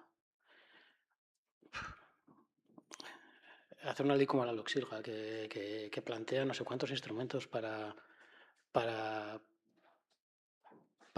desarrollar o ordenar el litoral, cuando no se ha querido o no se ha sabido ver que ya se tenía un plan de ordenación del litoral y como consecuencia de ese plan de ordenación del litoral se hizo una estrategia de acuicultura y de pesca con una orden conjunta entre dos consellerías del año 2012, que aún sigue vigente hoy, y con esa estrategia y con ese plan de ordenación de la acuicultura y esa guía para el desarrollo de la acuicultura integrada en el litoral, con esos dos componentes y un poquito más, podrías haber hecho una lectura integrada de toda la costa, ¿no?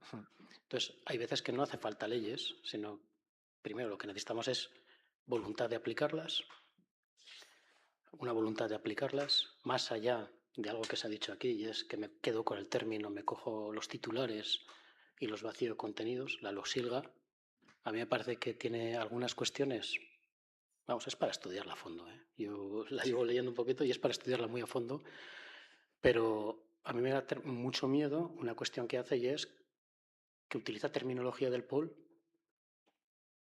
pero sin embargo lo que hay detrás de ese término no es lo mismo que dice el POL. Habla de mejora ambiental y paisajística, pero no es lo que habla el POL. Habla de protección y no es la misma protección del POL, pero le ha puesto los mismos nombres. Una de las estrategias que seguimos en el Plan de Ordenación del Litoral fue buscar nombres sobre los que no hubiera jurisprudencia, para que no viniera otros a decirnos lo que queríamos decir. Innovar con la nomenclatura para que no hubiera alguien que nos contara, ¿no? Entonces, no sé, a mí me parece que la Loxilga, y lo saben las personas que los ponentes de esa ley, es una oportunidad perdida tremenda. Desde mi punto de vista es una tremenda oportunidad que se ha perdido, ¿no? Podría haber sido una herramienta que realmente pusiera en marcha los mecanismos que comentabas, Carlos, de evaluación y seguimiento. El Plan de Ordenación del Litoral, igual que las Directrices de Acción del Territorio, no surgieron como documentos estáticos o deterministas, sino como catálogos de elementos que se cartografiaron con un esfuerzo, porque en el año 2006-2007 no existía esa cartografía, y se dibujaron y se fueron a buscar los elementos que queríamos valorar, ¿no? Entonces, desarrolla una ley que integre la gestión de esa complejidad, la lectura de esos elementos y, sobre todo, su monitorización, inventariado, su seguimiento. Para algo se puso en marcha el Instituto de Estudios del Territorio, que se puso precisamente para monitorizar y evaluar ese territorio. Tienes la ley, la del 95, tienes la ley de paisaje, haces unos instrumentos como las DOT y como el POL, y creas un instrumento, en teoría, inicialmente, un organismo independiente, que se creó también, ojo, el Instituto de Estudios del Territorio, aunque estaba concebido de alguna manera esa ley del 95, la que lo habilitó fue también la ley del 2007. Del 2007 hasta el 2009, no, yo llegué en el 2009 y el instituto lo pusimos en marcha en el 2012. Ese es un mecanismo para monitorizar, inventariar y continuar el territorio. Entonces, creo que la Loxilga es una oportunidad perdida para acabar de desarrollar esos mecanismos de educación, para aprender a leer el territorio, para aprender a interpretarlo y para aprender a reescribirlo, que para mí es esa construcción y ese manejo integrador, que es lo que se pretendía al inicio con la estrategia de paisaje, que al final también ha pasado como con esos conceptos que tiene el POL, que se coge el término y me quedo con el cascarón y por dentro hago otras cosas. Y ese es un peligro. Y el mayor riesgo, hablando de riesgos, ¿no?, para mí es ese síndrome de Down del que hablaba antes y el que no nos hagamos la radiografía. Alguien se opera hoy en día sin hacerse un buen diagnóstico. Tenemos herramientas y mecanismos para hacernos diagnósticos de manera continuada, para ir construyendo, para ir viendo cómo va evolucionando esa cartografía. Somos capaces de monitorizar cosas alucinantes. ¿Por qué no somos capaces de estar continuamente viendo cuáles son las consecuencias de esas intervenciones en el territorio y ver con esos modelos, ojo, modelos que no son cuestiones deterministas, sino que son modelos que estamos haciendo de cómo son esas zonas de riesgo, de inundabilidad? El Plan de Ordenación del Litoral en el año 2009 integró la línea dinámica costera en la que llevaba trabajando Augusto Pez Alberti no sé cuántos años, publicada en revistas de impacto en el 2012. Esas líneas hoy en día son líneas de regresión marina y líneas que sí que se han visto afectadas por esos temporales. Ya lo recogíamos ahí en una norma. No sé, no creo que te haya contestado en este tema, pero para mí, o sea, si no se desarrolla, si no desarrollas eso que decías que ibas a hacer y por lo que te has quitado el documento que tenías, pues te has quedado... Sí, a verdade é que dá un pouco sensación de que descompuesto. Co POL se fixeron unha especie de eutanasia bastante discreta, non? De dicir, vamos a sacarnos de encima o POL e vamos a abrir a porta, abrir outra cousa, pero dunha maneira que tampouco, eu creo que non van a acabar. É moi difícil, porque a cantidade de instrumentos que regula a Loxilga é tan grande, e o molote tan grande que lles ven tamén polo tema do traspaso de funcións de xestión das concesións marítimo terrestres, eso é tan grande e o servizo é tan pequeno, porque ao final eu creo que nin a propia Xunta está preparada para asumir todo o traballo que se lleveu en riba coa Loxilga, ¿no? Entonces, eso pode ser unha das razóns de por que están sendo tan lentos en executar en desenvolver a propia lei. Quero facer un matiz solamente porque, claro, eu descoñezo, agora mesmo descoñezo totalmente cales son os informes nos que están integrando o POL. Estou convencido que os técnicos e os funcionarios da administración que coñecen o documento están, cando les llega unha intervención en esos ámbitos en los que están trabajando, seguro. Estoy convencido que cogen esa unidade de paisaxe y cogen los usos y elementos para la valoración de esa unidad de paisaje y de alguna manera aplican ese conocimiento, porque creo que conocer valores ambientales y culturales y no aplicarlos en los informes que estás haciendo tiene algún tipo de nombre, ¿no? Entonces, me parece que ese es el valor que para mí tiene el pueblo. Desde el punto de vista urbanístico, posiblemente se ha desmantelado en cierta medida, pero como catálogo de valores que hay que reconocer necesariamente, pues allá cada cual con su responsabilidad. Me consta que en algunos casos, y no son pocos, hay informes de integración paisajística que sí que los hacen, que sí que los incorporan. Y me consta que equipos redactores que quieren tener un documento de partida, ojo, que es de fai ya moitos anos, pues que es un documento de partida, por lo menos una primera aproximación para partir desde ahí hacer sus modelos. Pero bueno. Vamos a deixar un momento descansar a Loxilda, volveremos despois a ela, pero Elisa, cal realmente crees ti que a conciencia social que hai social e no ámbito das administracións, realmente dos riscos ou das ameazas que se proxectan sobre o litoral, sexa desde a consideración ou a visión da paisaxe ou desde a visión dos valores territoriais, incluindo aí os valores naturais, ecosistémicos. Pregunta complicada. Sí, sí. Eu non podo responder cal é a nivel de conciencia social, como se fose unha deusa.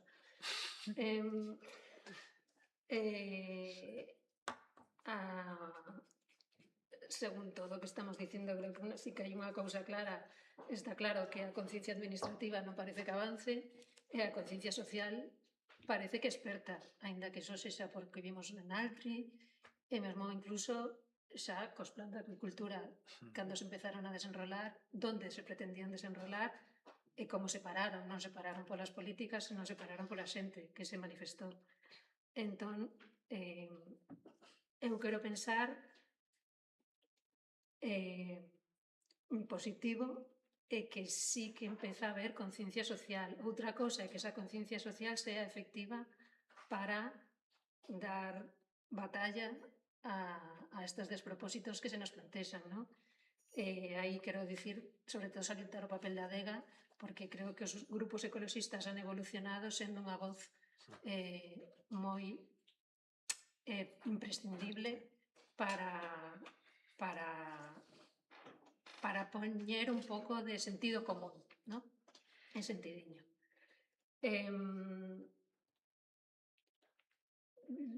Si volves a mirar as tendencias globais, o que dicía antes, e das mentalidades, e sempre infiro a paisaxe, porque non deixa de ser unha paisaxe, un término, perdón, un concepto que está desperdigado e que hai que posicionarse para dicir eu falo da paisaxe dende tal punto de vista,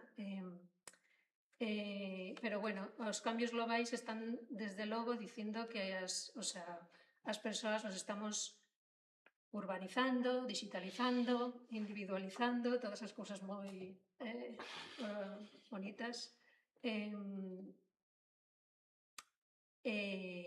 Eu diría que o estado da conciencia é alterado.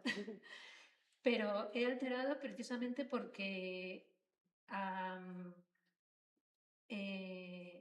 estas ferramentas que volvo a dicir, estes conceptos que se empregan a propósito para provocar máis desorientación. Entón, ti falabas, perdón, Manuel, pero estou para recibir. a da paisaxe non é contra ti, ademais, é contra que ti fixeches o plan con Miriam García, que é compañeira miña. Pero, moi amiga, pero, quero dicir, cando ti falas según ten da paisaxe, en certa maneira, pois, obviamente, boa, non? Todos non queremos o mellor para tal, pero outra cousa é reflexalo, e cando ti reflexas, eu non dixen que non fixerades cartografías, ou fixeches, a un 20.000, unhas cartografías de unidades de paisaxe xeográficas, cando as paisaxes son moitas outras cousas, e sobre todo son culturais, porque son reflexos nosos. A paisaxe nos fai, a paisaxe somos nós, etc. É dicir, a paisaxe é unha cousa de vivencia, de vivencia de cada un. Entón, cando ti dis, toma, estas cartografías a un 20.000, donde todas as realidades e os mundos que hai en Galicia, que son tan diversos e tan complexos, en canto vais a esa escala, a un 5.000, De feito, unha das cousas que é irracional da Loxilga, non? Un litoral que é tan diverso, tan diferente, quen pode comparar Lugo coa beira do Miño? O sea, hai cousas que non ten... O sea, realmente é un reto, non? Intentar aí facer aí unha planificación integral de mares tan diferentes e de culturas tan diferentes. Entón, xa non sabía que me perdín. Pero quero dicir que iso, que Sí, retomoche, sí, pois estamos falando da conciencia social, pero tamén quería comentar da tua intervención case se desprende que os instrumentos ou as estrategias ou o tipo de instrumentos ou de estrategias que a legislación contempla non son ou non teñen a capacidade de de servir a esa finalidade da que estamos falando. é que collen, é que non fan o esforzo de facer estudos de coller, collen os conceptos e os interpretan mal. Bueno, é que... No, interpretan mal, no. Bueno, ti dis, é que non entenden ben o que quere dicir eu con integración paisaxística. Claro, é que ninguén entende, porque é totalmente subxectivo. Si pones nunha normativa isto hai que facer unha integración paisaxística, hai que explicar os criterios, pero hai que explicar que os criterios, se estás facendo, de novo, unha planificación seria, pois intentando atar todos os cabos, que eu entendo que é moi complicado e que hai que deixar indeterminacións, pero non abusar delas, porque senón non hai eficacia ninguna. Pero espera, me preguntabas. O sea, hai as novas ferramentas. Entón, Estás as novas poñendo, ferramentas... eu intento poñer exemplos, pero, por intervención exemplo, na Loxilga... que dubidas que estos instrumentos a este nivel de plan do litoral ou plan É de que están ordenación moi costeira simplificados. teñan a capacidade de ser útiles á preservación do litoral, a preservación da paisaxe. É que non pode ser útil se faz se non te enfrentas á realidade. Se non te enfrentas a unha realidade complexa que tamén é cultural. Se estás simplificando as cousas ademais con unas explicacións que son algunhas do século pasado.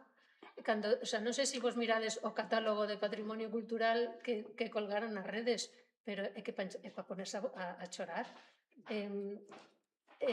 O que fixeron agora para... O que fixeron da Loxilga.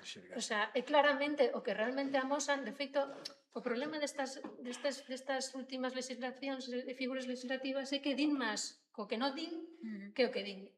Entón, hai claramente un despliegue de interés especulativo que é a única conclusión que podes sacar, porque os criterios se copian e se pegan, nin sequera hai a vergoña de dicir, de botar un ollo nas actuacións, de ser, o sea, é que copian e pegan todas as actuacións. Non sei se, o sea, cando te enfrentas a unha ficha que está... Bueno, ese é outro tema que hai que tamén que discutir para todos os presentes. Como fixeron o catálogo, din que podes ampliarlle 2 plantas a Mamua. O sea, son unhas cousas... Entón, que reflexo é ese? Pois o reflexo de absoluto desinterés, absoluto compromiso por integrar nada, e a conclusión final é a indefensión que na sociedade iso produce. Esa é a maior das preocupacións. Porque como sociedade, como colectivos, aínda que intentemos agruparnos, que creo que iso é a pregunta esta, non? Da conciencia social, que creo que iso se vai dando máis porque cada vez nos damos conta de que sempre ha sido así, ademais, senón estaríamos Galicia no estado no que estamos, non? Que somos as persoas as que defendemos os nosos lugares, pois claro, con normativas que nos están ofrecendo estes tipo de definicións, palabras, a que non sequera podemos suscitarnos, non? Pois claro, o fan a propósito. Pois a nosa batalla contra este tipo de actuacións que prevén, pois se nos pon moi complicada, non? ¿Puedo por alusiones un segundo? Sí, me deixas un Sí, momento. sí, claro, faltaría más. Un segundo. No, eu creo que entendo o que estás expresando e probablemente tamén o que está expresando Manuel, e non creo que sexa que este tan longe unha cosa da outra, non? Por exemplo, cando a integración paisaxística se converte en que exista un estudo de integración paisaxística que analiza e di se isto está integrado paisaxísticamente. Entón, Pero cal é o criterio? pero queda igual, o sea, o que se converte, o sea, cando se fala de Se converte en unha excusa.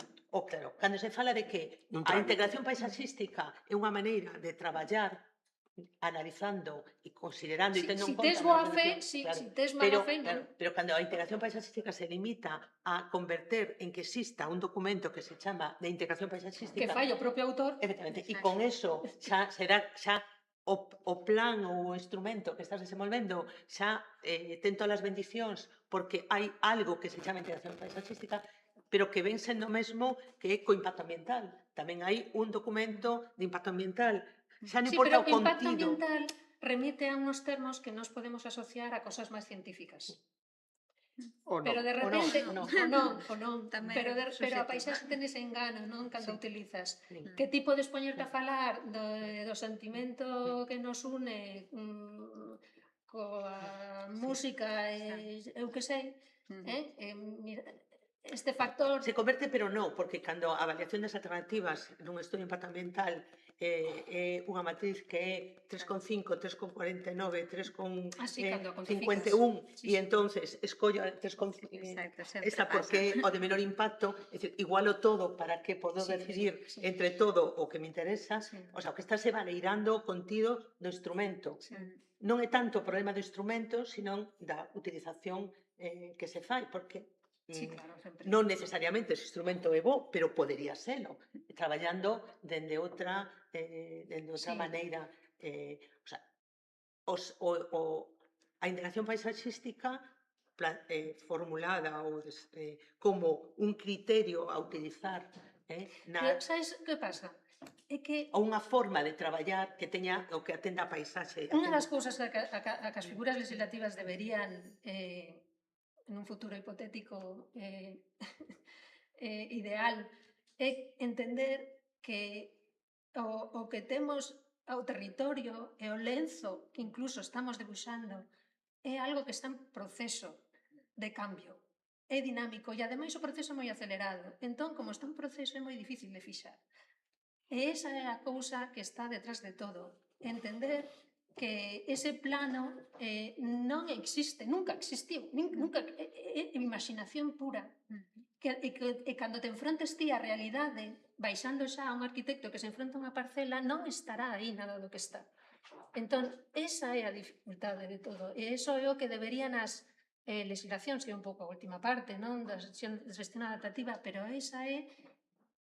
E quero pensar, o único positivo que nos trae a emerxencia climática é empezar a facer ferramentas que cambien rápido e que nos podan permitir ese tipo de cousas, porque senón, pois así estamos, non? Conxelados en imaxes que non nos pertencen, non?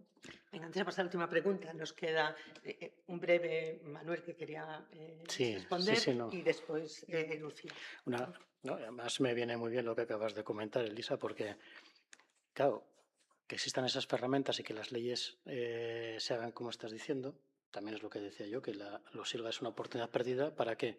Para que partiendo de esa base que generamos en el POUL en aquel año, que has dicho una cartografía 20.000, esa es la representación, pero te animo a que leas bien la metodología y te digo que hay cartografía 1000, hay cartografía 1000, hay cartografía 500, hay cartografías muy mezcladas de diferentes miradas, de diferentes fuentes de información, algunas trabajadas con ADEGA, otras con la Sociedad Galega de Historia Natural, con diferentes fuentes de incluso algunas comunidades de vecinos comunidades de parroquias y demás que nos mandaban esa documentación y la integrábamos con el equipo que hacía digitalizándola. Entonces, harías la tesis, nosotros hicimos o traballo, ¿no? E incorporamos esas fuentes y realmente lo que leímos o lo que hicimos fue llegar a un continuo de esa matriz, de ese soporte, que somos conscientes de que está cambiando, y por eso en la cartografía de usos y elementos para la valoración y en esa parte de metodología de paisaje se habla de esas dinámicas y se dice que esa cartografía es una cartografía que tiene que estar en continua actualización y en ningún momento deslinda. ¿Dónde viene, desde mi punto de vista, aparte de la LOSIL, con esa pérdida de oportunidad, en las modificaciones que ha surgido en la ley urbanística, en la ley de urbanismo de Galicia, en la que esas líneas que planteábamos en el POL como líneas que se podían ir ajustando y que tenían necesariamente que ir adaptándose a esas evoluciones de las que estás hablando, atendiendo a los valores de los objetos que estaban representando, que no hacía más que representarlos, llega la ley y dice que esas líneas son categorías de suelo y las fija de manera determinista. Y asume que además esas categorías, esas líneas, con esa escala de representación, que no es lo que buscaba en su definición ese manual, que es el Plan de Ordenación del Litoral, ¿no? Entonces, yo ahí estoy de acuerdo contigo que necesariamente tenemos que hacer instrumentos que se vayan adaptando a la evolución de las cosas, pero para eso es como hacer un BIM de un edificio, es identificar cuáles son esos objetos y el papel que juegan. Y he de decir que si he comentado eso de que he hecho la guía de integración paisajística porque me estaban interpretando mal, no era mi intención, que ahí lo único que he hecho es que en la administración hicimos esa guía para que los funcionarios, o sea, para que la gente supiera qué términos y qué conceptos eran los que teníamos que empezar a poner ese checklist que luego se puede pervertir, ¿no? Pero no era con la idea de me han entendido mal, no, todo lo contrario. Sabemos cuáles son las reglas del juego y las tenemos que establecer dentro de esa búsqueda continua de tener un mínimo marco de seguridad jurídica, ¿no? Pasamos a palabra a Lucía. Cal é realmente a conciencia social das ameazas e do valor do sistema litoral? Pois non sei se teño a resposta para esa pregunta, verdad? Temos moita información ao noso abasto, pero moita confusa tamén. Penso que agora mesmo non sei se estamos máis informados ou máis desinformados. Para min o litoral é un sistema dinámico e creo que se debería entender así, un sistema dinámico que une a terra e o mar. Si todo o mundo ten hoxe en día bastante consciencia, bueno, non todo o mundo, da amenaza que supón o cambio climático, se realmente fósemos conscientes do que pode axudar a protección do litoral, a esa amenaza que se nos vai en arriba a nivel mundial, creo que todo o mundo estaría moito máis en pé pola defensa do litoral, da costa, o que está tamén por debaixo da liña de marea. Bueno, tamén teño que decir que a costa de Galicia ten máis de 2000 kilómetros, o sea que ordenar iso ten que ser unha tortura. Entón, entendo a dificultade e a complexidade, porque realmente Galicia presenta unhas características que non existen prácticamente en ningún lugar do mundo. E volvendo ao tema deste sistema dinámico e da protección do cambio climático, hai que pensar que simplemente o fitoplancton que se produce nas costas de todo o mundo produce a metade do oxígeno do planeta. Aquí en Galicia temos un fenómeno de afloramento costeiro que ademais é a base de todos os recursos que aquí temos, a base das cadeas das redes tróficas. Temos anxiospermas mariñas, pradeiras que axudan a fixar os sedimentos, axuda a fixar o carbono. Temos as dunas e todos eses procesos litorais axudan tamén a protección da costa contra os temporais.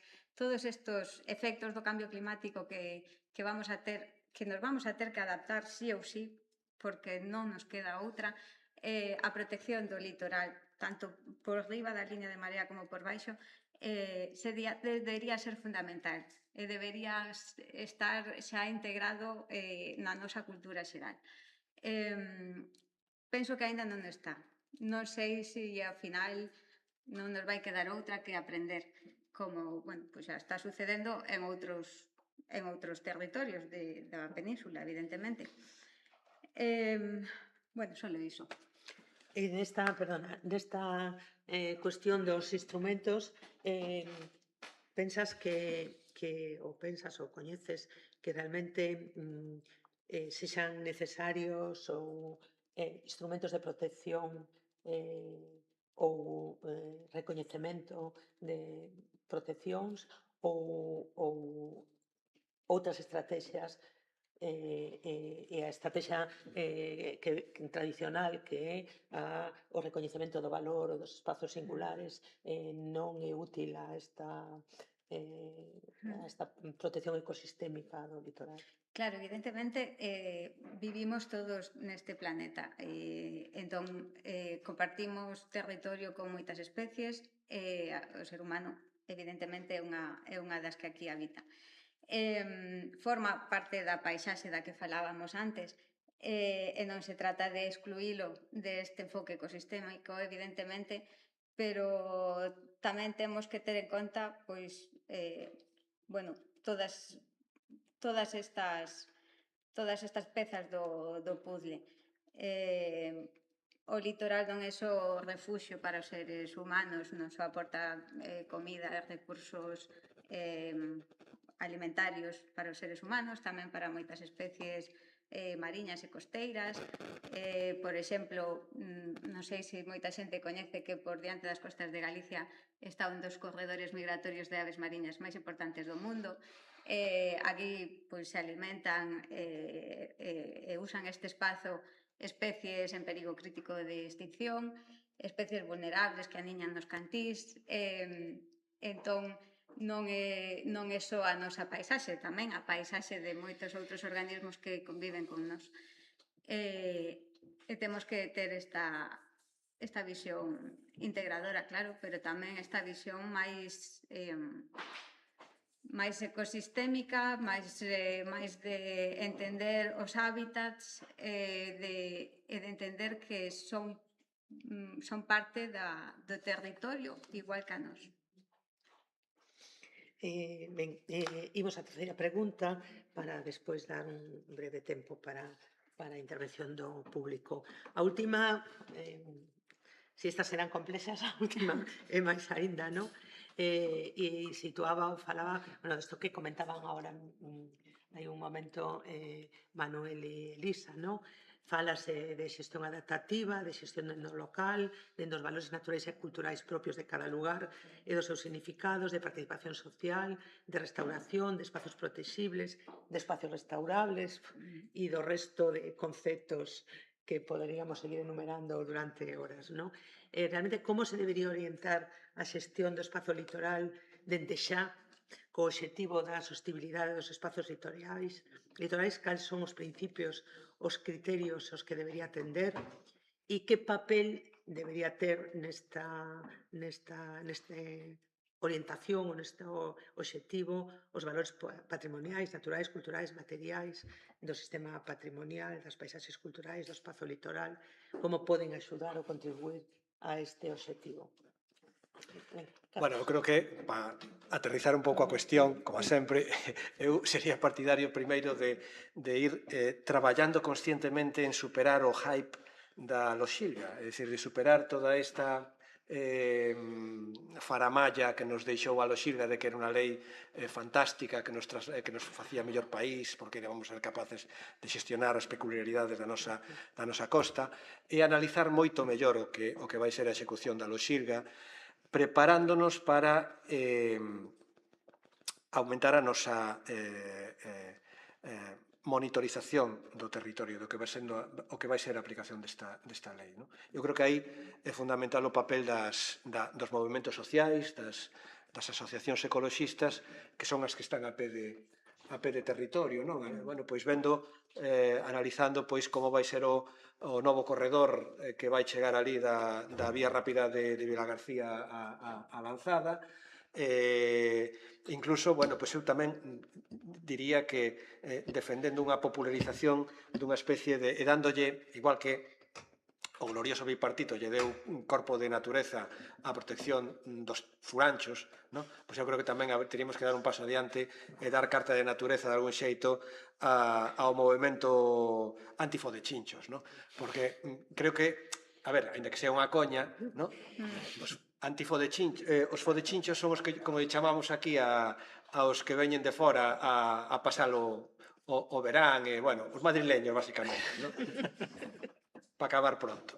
E curiosamente, eso tamén nos está dando mensaxes de que tamén na xente común do país hai unha certa consciencia de que sempre fomos hospitalarios e vivimos moitos anos do turismo, no? E o meu avó fixo moitos anos a praia, como se dicía entre a xente da profesión, pero chega un momento en que tamén a propia xente se dá conta de que hai certas zonas de Galicia, da costa, das Rías Baixas, que están sendo xa saturadas de visita turística, no?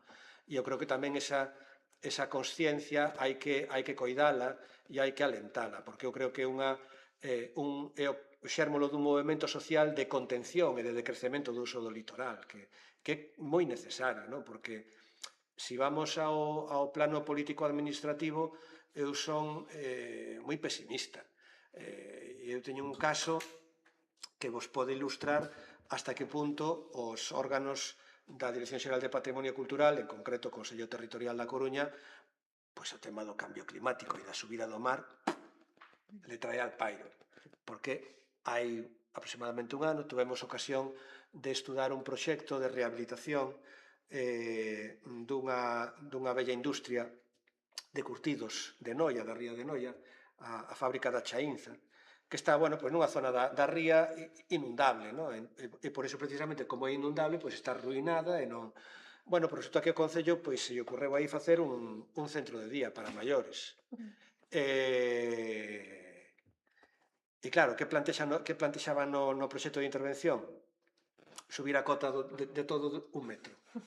E claro, eu preguntei, pero mira, e isto hai algún estudo que planifique un pouco, bueno, pois a sustentabilidade ambiental desta rehabilitación do punto de vista do cambio climático e tal? E o que me xa, eso será problema del ayuntamiento, se les dá licencia, pois ya les darán licencia, non? E nós, do punto de vista do patrimonio cultural, non fixemos ningunha reflexión sobre si esa rehabilitación iba a ser sustentable con esa subida das... que ademais que está demostrado que vai seguir subindo o nivel do mar e probablemente de maneira máis rápida, non? E ves que non, que as administracións e a administración autonómica e a administración local non está facendo ningún tipo de estudo, de proxección, de anticipación do uso do territorio, non? Outro aspecto que che fai ser tamén moi pesimista é nesta mítica xira que está facendo a Conselleira de Medio Ambiente por Europa. Bueno, pois é que realmente é preocupante que un responsable político galego vaya a Bruselas a decir que o goberno de España está tratando de escapar a unha sanción de la Comisión Europea porque non estamos trasladando a nosa lei de costas e o regulamento de costas aos criterios de aplicación da Directiva de Servizos do ano 2006, non? Quer dizer, que este rollo máxico de Mariano Rajoy de botar a patada para diante 75 anos as concesións de dominio público, es que claro, es que non pode ser en termos europeos, non? E o que lle está dicindo a Comisión Europea ao Reino de España é que, oiga, isto me lo tiene que modificar ya, porque isto está incumprindo unha directiva, non? Y joder, y los responsables políticos van al día de decir, es que el gobierno de España nos quiere cambiar la ley de costas. Pero, ¿cómo se puede hacer ese ridículo institucional? Es que no se puede aceptar esto, ¿no? Esto creo que tamén hai que dicilo, porque poderás discutilo máis ou menos, pero o que está claro é que hai que modificar o regulamento de costas. Xa se modificou no ano 2022, se anulou polo Tribunal Supremo por unha circunstancia precisamente de mala realización da consulta previa, pero agora, unha vez que se fai a consulta previa e se fan todos os trámites como corresponde, eu creo que non se pode andar dicindo estas cousas públicamente e hai que aceptar que non se poden facer prazos tan amplos de concesións de dominio público marítimo terrestre. Porque, ademais, é incompatible coa propia dinámica de cambio climático. 30 anos dunha concesión xa é un prazo excesivísimo, tal e como vai o mundo. Entonces, e xa isto de darlo a dedo, pues que claro que non pode ser así. É que non pode ser, joder, que por dar un chiringuito, ainda que sea biosostenible, ¿no? Que teñas que facer un procedimento de concorrencia competitiva e para dar unha concesión para unha industria pesqueira que lo podes dar a dedo. Eso non é coherente. Tens que abrilo todo. E entonces, isto obriga que a administración autonómica cambie o chip, e cambie o chip desenvolvementista loco que está desenvolvendo na actualidade, non? Unha pregunta é como encaixa con todo iso as actuacións estratégicas que contempla a Losilga, a rede de establecementos turísticos, a senda do litoral, como en... Bueno, efectivamente, ese é un problema que agora, coa elaboración do catálogo de patrimonio cultural litoral, pois está saindo a relucir, non? Porque unha das cousas que te plantexas é se a elaboración dun catálogo co contido que ten este catálogo e coas posibilidades que vai abrir para a actividade urbanizadora ou rehabilitadora, e se isto non teria que facerse, por exemplo, con unha avaliación ambiental estratégica previa. Porque o que está claro que o criterio da disposición adicional sexta e do artigo 58 é o de crear, abrir novas posibilidades para utilizar inmobles que estaban un pouco amortizados aí, tirados na zona de dominio público ou na zona de servidumbre, e volvelos a poñer no mercado, non? Porque, claro, que quere o promotor urbanístico? Que quere a persoa que quere invertir un capital nunha rehabilitación en zona litoral? Saber se le van a dar licencia. Claro. Porque senón non invirte. Que este tema da seguridade xurídica, non? Efectivamente, a seguridade xurídica, pero decodificada, a seguridade xurídica significa seguridade de que a inversión económica que fagamos nun edificio vai ser garantida, non? Entonces, claro, o catálogo, por iso, renuncia a facer calquera ampliación ou lectura de conxunto do patrimonio cultural litoral. Non é ese o plantexamento, nin recoñece paisaxes culturais ou lugares etnográficos. Non, aí a cuestión é identificar inmobles que podan ter Sin unha... criterio tampouco, porque tampouco te digo Bueno, o criterio é o que estaba xa no Pero catálogo do tampouco é plan verdade, básico, tampouco é nos verdade, catálogos sí. por aí dos concellos, metelos na coctelera e darlles un aire tamén, non? Para Claro. que... Pero isto tamén agora se conecta con outra derivada que ademais está aí, que é o tema da modificación da lei do patrimonio cultural e a traslación de competencias aos concellos sobre bens catalogados con protección ambiental e estrutural. Porque o que está facendo este catálogo é precisamente establecer as determinacións de protección deses bens catalogados e, por tanto, fixando si eso vai poder ser xestionado polos concellos directamente a través de licencia que ademais a saber como vai ser. Que non terán cartos nunca para levar a cabo todas Entonces, as obrigas, o panorama realmente é preocupante. Nese sentido, eu creo que tamén estas xornadas sirven para lanzar un SOS de estarmos encima de como se vai e como se están aplicando os instrumentos previstos na Loxilga, porque, por desgraza, neste país unha lei de nivel académico sueco pode acabar converténdose nun auténtico pesadelo sobre un apetito tan grande como que hai para o interés económico privado, non? Paso ya entonces a pregunta a Elisa. A pregunta que eu facía era se os valores, como os valores patrimoniais, naturais, culturais, materiais poden axudar neste obxectivo ou, tal como se desprende a intervención de Carlos, van ser utilizados para outros obxectivos, non?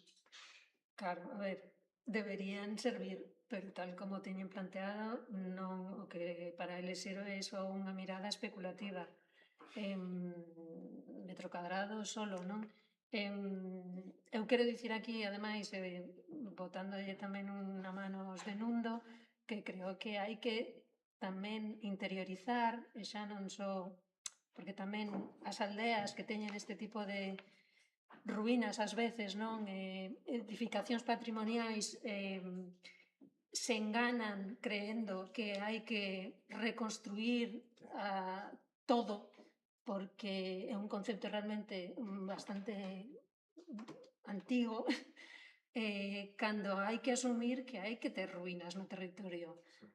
Esas son as verdaderas memorias que nos atan e nos vencellan, fan a identidade dos lugares, non esta que además se olle a veces en persoas que teñen coñecementos, non? De todo o que está na costa hai que reconstruirlo. Non, hai que mirar cada caso singularmente, ser crítico, baixar a realidade das comunidades que viven alrededor dele, que van a sustentalo, que cada unha, volvo a insistir, é diferente, e isto ata un pouco co que se espera da xestión do espazo do litoral, debería obrigar a ter esas escalas máis pequenas de entidades culturais que lidian co que ten que lidiar, que son elas, además, as que manteñen, traballan, defenden, poñen nome ás paisaxes, pero han construído e siguen construindo as oportunidades de futuro, non? Entón, dende aí, sí que se podría entender o patrimonio cultural, pero claro, no sentido de que tamén é oral, tamén é invisible, tamén é simbólico, e todo eso é o patrimonio cultural. É cantar unha muñeira é un patrimonio cultural, é facer ritos e os hábitos, ademais de asumir que están cambiando. E hai que darlle esa oportunidade de adaptación para que cambie. Realmente o que hai que construir é o esqueleto para que cambie, non dar a adaptación cambiada. Iso é o que hai que facer, o que sería o ideal que habería que facer, non?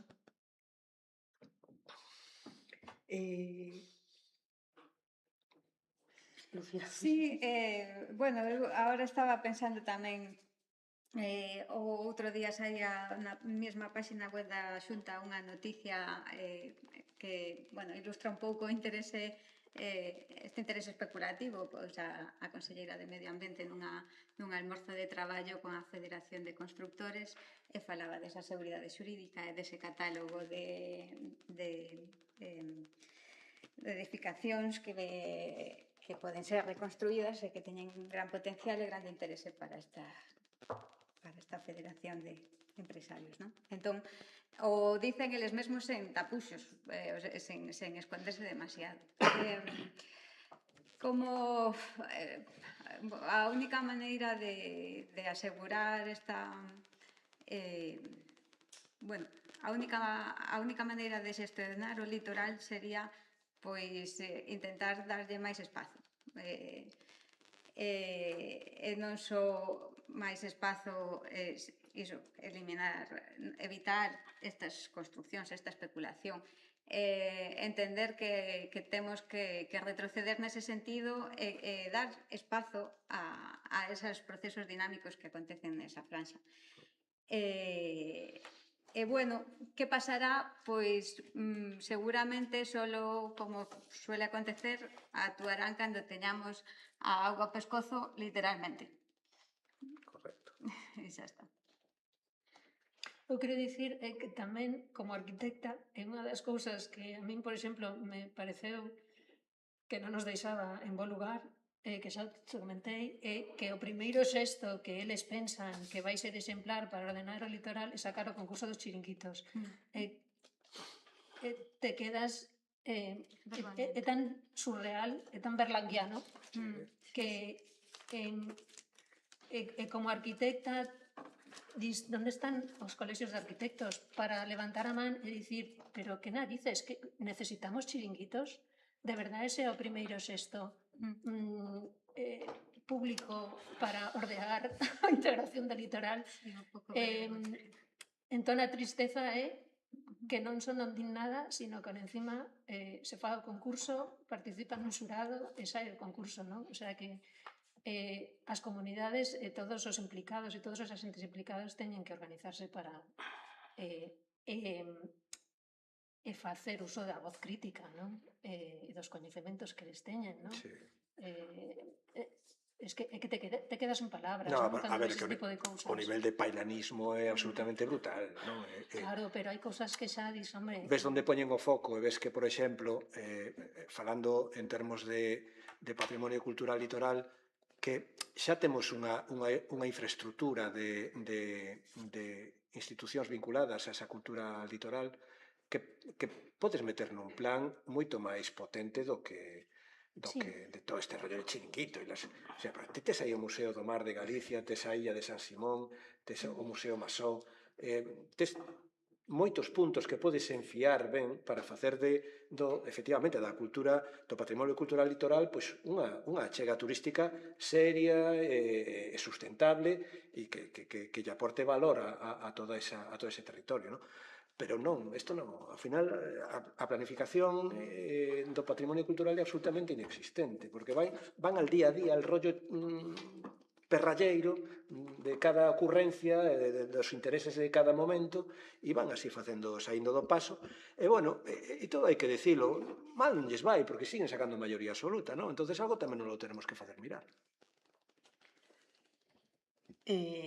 Manuel, a mí me gustaría relacionar isto coa túa última intervención de onte, bueno, non sei se foi a última no debate, cando falaches de onde había que poñer o esforzo, non? E que igual o esforzo había que poñelo no coñecemento, na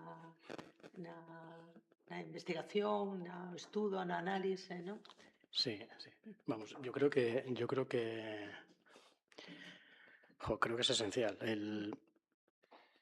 Primero, esa cartografía, es que reconocer esos usos y elementos para la valoración en todas las dimensiones de lo que estáis comentando aquí, ¿no? Pero no nos podemos hacer trampas al solitario. O sea, es necesario invertir en esa capacidad. Hablamos del empoderamiento social, hablamos de las asociaciones ecologistas, de las asociaciones vecinales. Habéis hablado también de los promotores y de los constructores y de las constructoras, y hablamos del colectivo de arquitectos.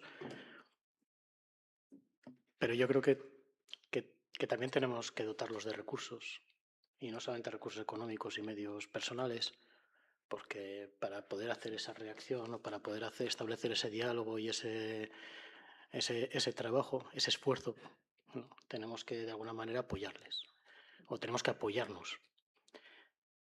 Y los recursos no son solamente cuestiones económicas, también son cuestiones de información, de cultura, de datos, ¿no? De sistemas de evaluación, de entender, insisto otra vez más, en que yo no soy capaz de hacer los análisis que habéis hecho aquí ahora en esta última ronda. A mí me han dejado muy fuera de juego, ¿no? Porque soy incapaz de entender el por qué se hace ese catálogo. Ojo, creo que es necesario. Sí, sí. El plan de ordenación del litoral, cuando lo hicimos, tenía por aquí ido a recuperarla. Artículo 21. No, pero en el plan de ordenación nosotros lo que hicimos, esto está aquí, es que tuvimos que escanear todas las fichitas y no había cartografía, y cartografiamos los 5.447 elementos del patrimonio, faros, puntos de observación, bienes de interés cultural, arquitectura industrial, patrimonio arqueológico, patrimonio etnográfico, y cuestiones que nos iban haciendo llegar diferentes asociaciones de vecinos, porque nuestro primer diagnóstico, nuestra primera imagen, nuestro primer vaciado de ese catálogo del litoral era de escaneados de fichas, que las conocéis bien, que algunas coordenadas iban a África, otras iban a dónde, porque no estaban bien escaneadas o por lo que fuera. Pero asumíamos que era mejor eso que nada.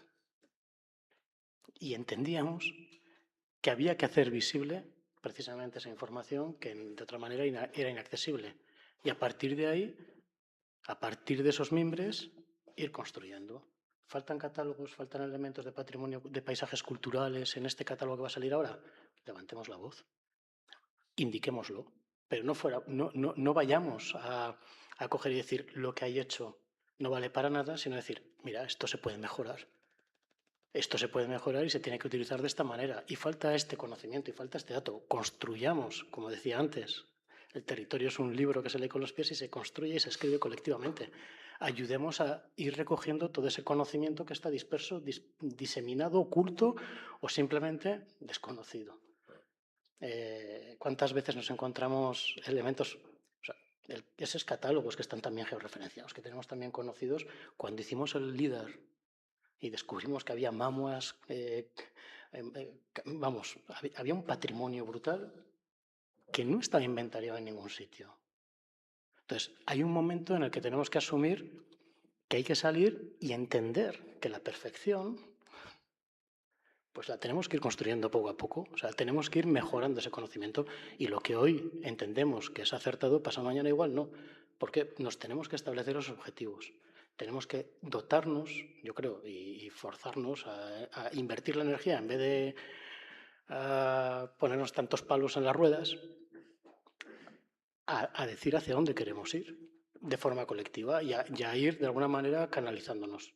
Sistemas de indicadores, un sistema de evaluación de los servicios ecosistémicos que tiene esos elementos que estamos identificando. Desarrollar capacidades para la conexión y monitorización de todo lo que está ocurriendo. Me parece que es fundamental.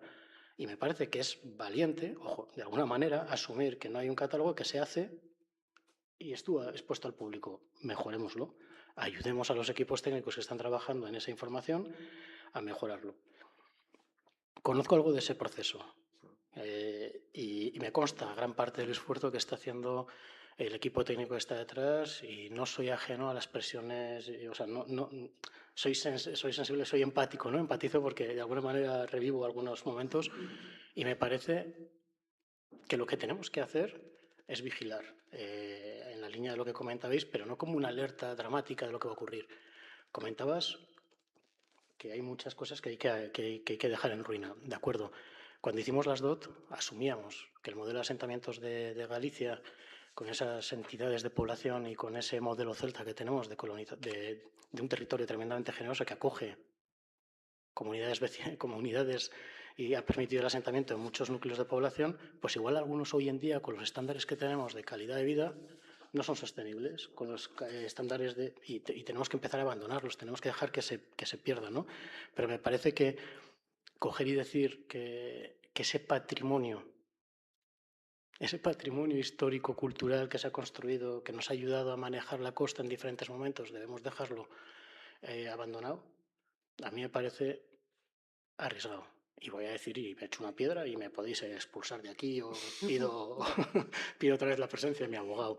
Cuando hicimos el plan de ordenación del litoral, una de las cosas que también nos echaron en cara y peleamos con costas lo que no estaba escrito, estoy hablando de aquel año, y si os vais a la ley de aquel año sabéis que no es...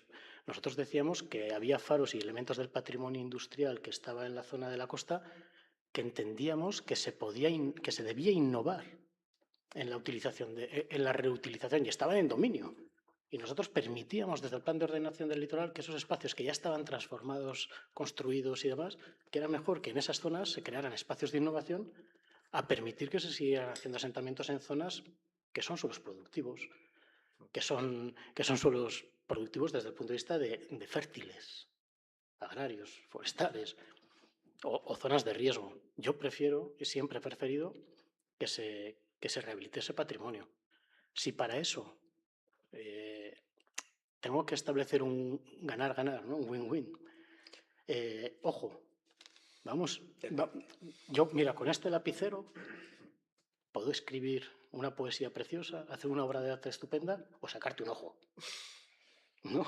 Entonces, las herramientas las tenemos que tener. Tenemos que tener los mecanismos de autocontrol y las bases de convivencia mínimas para que estas herramientas no sean asesinas. Ahí estamos hablando de monitorización. Si no, ¿para qué me sirve monitorizar? Si no, ¿para qué me sirve hacer sistemas de indicadores? Si no, ¿para qué me sirve formar a la gente? Cuando se puso en marcha la estrategia de paisaje y el plan de 12 meses de paisajes y la educación, era precisamente para invertir en educación y que en 4 años, 5 años, la gente tuviera conceptos de esa visión más holística y no únicamente de esa recreativa, ¿no?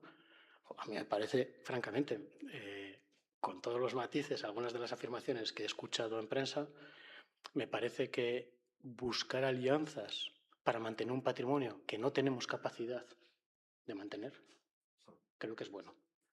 Buscar estrategias para innovar en el mantenimiento de esos elementos, creo que es esencial.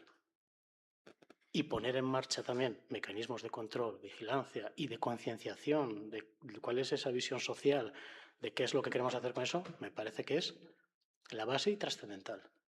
Y ese fue el motivo por el que se empezó a diseñar el Instituto de Estudios del Territorio, que hoy está donde está, pero tenía esa parte de educación, esa parte de cartografiado y esa parte de indicadores, ¿no? Creo que es ahí donde deberíamos de invertir las energías, no tanto en echarnos porque es que lo he visto en todas las ramas políticas, no solamente aquí en Galicia, sino en otras comunidades autónomas.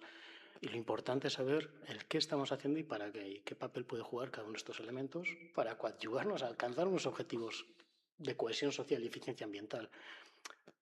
Es que no... Hay algunos... O sea, me habéis dejado un poco fuera de juego, y disculpadme porque porque algunas de las cuestiones que habéis comentado, que estoy seguro que desde la atalaya en la que estáis son clarísimas, yo desde aquí, desde la ciénaga en la que me muevo, no las acabo de percibir. Ojo, sí que percibo cierto riesgo y está ahí. Pero me parece que lo que tenemos que hacer es aprovechar energías y sinergias y estar vigilantes y poner mecanismos de control. Es que es, Claro. pero para la administración y para los administrados. Pero bueno, es que Sí, eu creo que é unha cousa que bueno, xa comentei onte cando sinalaches que é o do coñecemento, non? es crítico. E se non coñecemos, que pasa? Que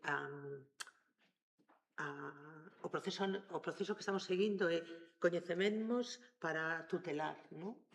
Pero tamén podemos coñecer para incorporar, integrar e ver como transformar, se é viable ou non é posible, ou como incorporar a vida do presente, non?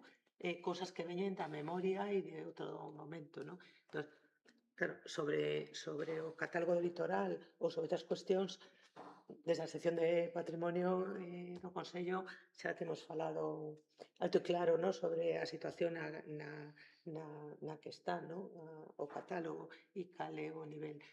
E ofrecemos a nosa colaboración para E sobre Pero- unha idea que se limita un pouco a tutela administrativa, no? Cando realmente non se está tanto en que ese patrimonio se integre como un elemento vivo e suxeto a evolución, transformación naqueles elementos nos que se considere viable, nos que non.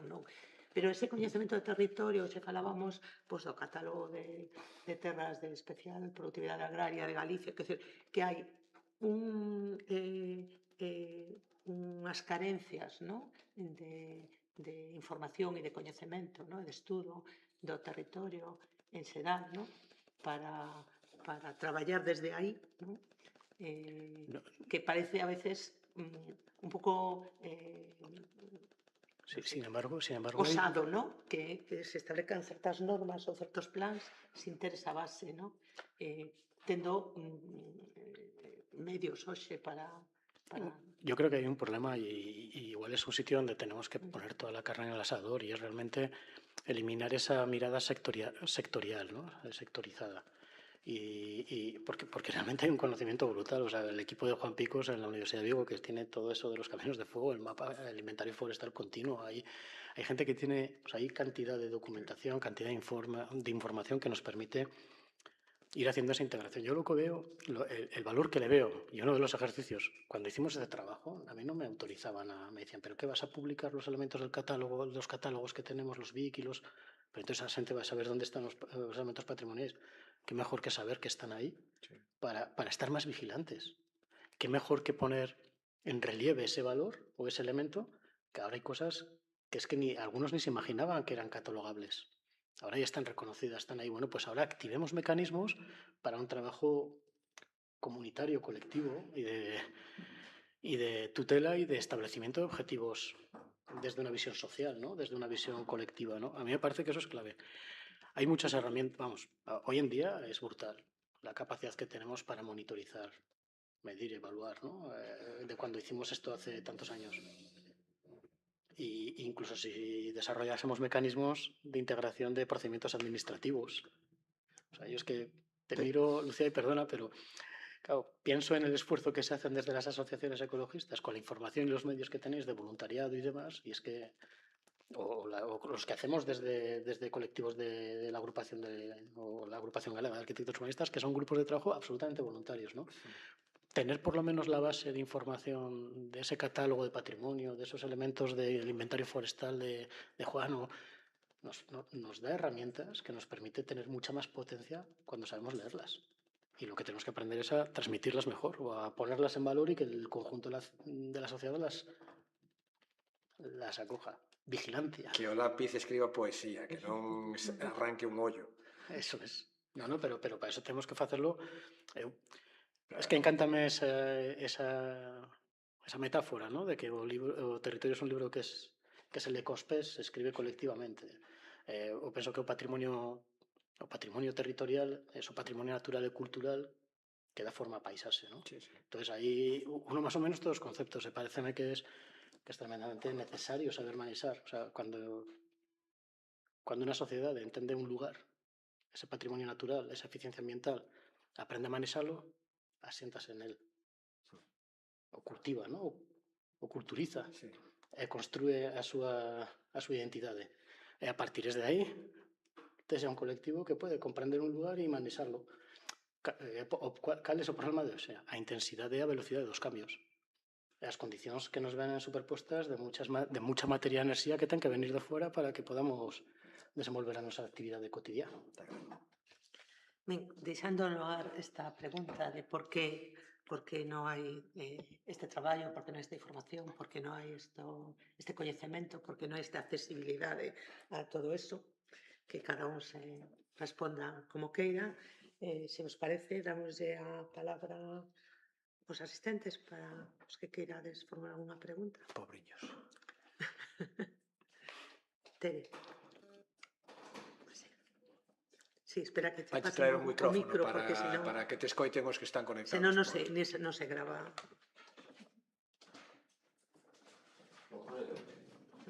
No.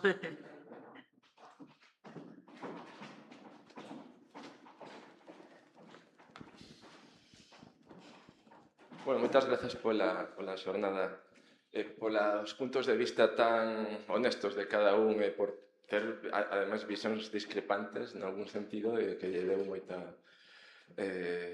máis interese á discusión.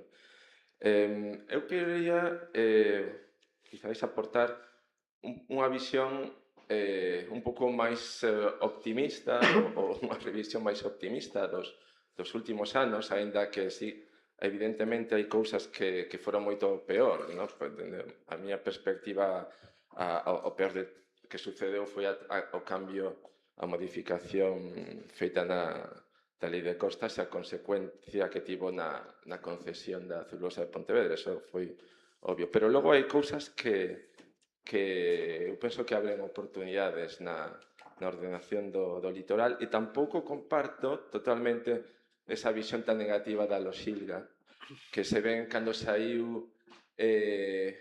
Bueno, sí, compartía ese escepticismo, pero vendo en profundidade un pouco a lei, eu vexo que ten elementos que poden ser moi útiles e positivos, porque cando se fixo o POL, que para mí é o mellor instrumento de ordenación de territorio, pero de largo que temos e que tivemos, incluindo tamén, se queremos, os plans municipais, que non ordenación de territorio, pero tamén é unha herramienta moi ambiciosa e moi sofisticada, non tiña unha lei, digamos, tiña a lei de ordenación de territorio, pero non tiña unha referencia tan directa na que basarse, máis que, bueno, a lei de costas, ordenación de territorio, etc.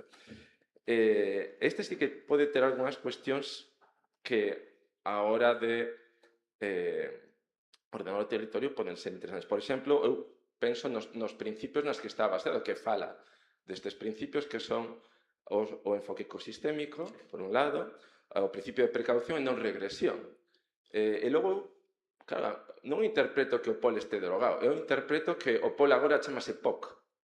Chamase POC e ten que ser revisado. Non é que vai facerse un novo plan de ordenación costeira de cero, sino que é unha revisión do POL. E se collemos eses principios da lei de non regresión, bueno, pois eu interpreto que non podes, digamos, flexibilizar os niveis de protección que establecía o POL. Entón, desde ese punto de vista, eu penso que pode aportar ferramentas positivas. Logo tamén ten esta artellación das diferentes figuras, de diferentes escalas, que, bueno, ao mellor é máis complicado pensar os incentivos que pode ter un concello para facer un plan de praias ou o complexo que pode ser facer un plan de ría, non? Cales son os incentivos para iso non está claro, pero eu penso que non sería tan negativo, non? Ao mellor estou equivocado, pero penso que o POL non está derogado, senón que está cambia o nome e vai manter, bueno, algunhas das súas principais características de protección. A outra cuestión tamén interesante é o tema do catálogo. Tamén temos o catálogo da cultura marítima de Galicia, que é un catálogo moito máis amplio, non sei se coñecedes, o que está desenvolvendo con Óscar Fuertes, porque, bueno, sí que un catálogo moito máis extenso, porque o catálogo que este do litoral limítase á zona do dominio público, se non me equivoco, entón un ámbito moito máis pequeno, e penso que se limita a recoller o que xa está. Inclúe tamén a zona de servidume. Que o catálogo inclúe tamén a zona de servidume. Os 100 metros, vamos. Sí, pero el del que él habla es más amplio porque abarca más territorio, bastante más, ¿no? O que estás dicindo. Sí, é moito máis amplio. Penso que utiliza máis o ámbito de influencia do litoral que se mencionaba no POL, que Sí, con unha diferencia. Quería compartir esa, quero dicir que tampouco eu comparto con Manuel que simplemente ter unha visión de negación da totalidade non é tan útil como, facer unha discriminación dos elementos que poden ser positivos e facer unha crítica que é necesaria dos eses elementos que reflecten unhas lóxicas moi determinadas e un sesgo claramente orientado a unha lógica extractivista, pero que non todo é tan homoxéneo como para desbotalo. Puedo? No, desde logo que non, non creo que de ninguna das introduccións se pode sacar que vemos a botella absolutamente baleira, non? Sino que, como todo na vida, pois todo ten aspectos positivos e a loxilga os ten e son tamén louvables, non? A loxilga non deixa de ser o resultado complexo da unión de dúas lóxicas ou de dúas mentes distintas, que por un lado un equipo académico de profesores da miña área de coñecemento que levan traballando moitos anos no tema do litoral e da sustentabilidade ecosistémica e tal, non? E que aproveitaron esta lei para, de alguma maneira, facer a lei da súa carreira profesional, non? E entonces botaron toda a carne no asador e puxeron aí, como dicía antes, unha lei sueca, non? Unha lei moi avanzada, con instrumentos probablemente para os que todavía non estamos preparados, non? Pero, con independencia disso, esa era un dos pés. Outro pé era o pé da Consellería e do Goberno, non? Entonces, ao final, entre as dúas cabezas se montou unha dialéctica e son testemunha de como esa dialéctica foi artigo por artigo, palabra a palabra, tratando un pouco de compensar, de equilibrar os dous intereses, o académico e o interés máis político-administrativo de facer unha lei que tamén dea que tamén dea resultado á Consellería e á Xunta, non? Pero eu o que si insisto en que a lei hai que, como sempre, valorala non sobre o papel do DOGA, porque ningunha lei se pode valorar só do punto de vista tal, senón hai que valorala na práctica, porque as mellores leis se poden pervertir absolutamente na práctica. E a inversa, unha mala lei ben aplicada pode ser incluso un éxito, non? Entón, por eso, insisto en que hai que manter a tensión como operadores que observamos o que está acontecendo coa aplicación da lei para que esa aplicación non responda á segunda parte das dúas mentes, non? Que foron as que inspiraron a eclosión dos preceptos, non? Sí, antes de darlle a palabra a Manuel, esto que decías, todos criticamos leyes que despois añoramos. Efectivamente, despois co tempo, coa experiencia, pois botas de menos a Lei de Patrimonio Cultural do ano 95, outras. A Lei de Ordenación do Solo de Cuíña, etc. No, me gusta este discurso, Carlos. Sí, me gusta porque yo me lo aplicaría también al catálogo de los elementos del patrimonio del litoral. Es decir, está ahí, pero vigilemos cómo se aplica y cómo se desarrolla, ¿no? Yo, Jorge, voy a leer una disposición, que es la disposición transitoria segunda, no voy a hacer ninguna interpretación más, ¿vale? La disposición transitoria segunda, la disposición transitoria segunda de la ley dice: aplicación transitoria del Plan de Ordenación del Litoral de Galicia. Hasta la revisión del Plan de Ordenación del Litoral de Galicia se mantendrá el régimen jurídico de las áreas de protección costera los corredores y los espacios de interés, recogidos en los artículos 54, 57 y 58 del Decreto 20-2011 del 10 de febrero, por el que se aprueba definitivamente el Plan de Ordenación del Litoral. O sea, se mantienen esas áreas, y es la franja de protección, las áreas de protección costera, los corredores y los espacios de interés. Eso es lo que se mantiene. Y dice, excepto en lo que afecte a las actuaciones estratégicas del título cuarto. Es decir, todo lo que hay en el título cuarto que no esté afectado por la sentencia del tribunal y el tema este, que también es una complejidad jurídica que tenemos ahora ahí que incorporar, todo lo que esté en ese título cuarto prevalece hasta sobre estas áreas, ¿no?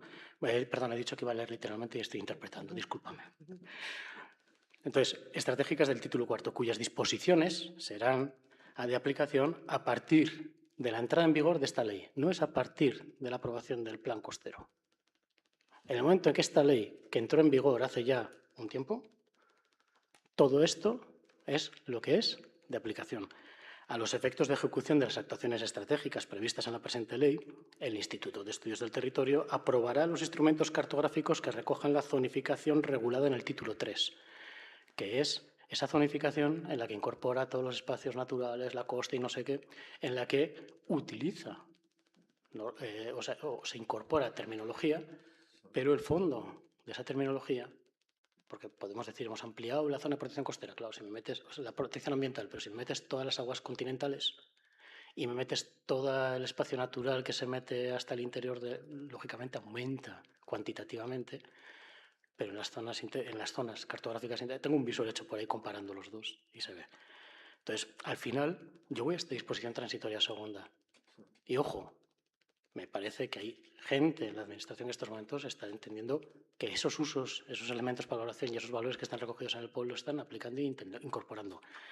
El título del que tú hablas es la disposición adicional cuarta, que habla de la adaptación del Plan de Ordenación del Litoral de Galicia. Pero es que esta tiene después esta transitoria.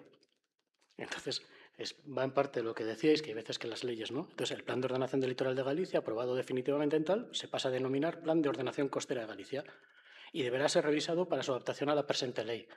Pero es que esta ley, un poquito más adelante, me está diciendo que en el momento en que esto entre en vigor, lo que es de aplicación es únicamente esos espacios. Artículo 54, 57 y 58.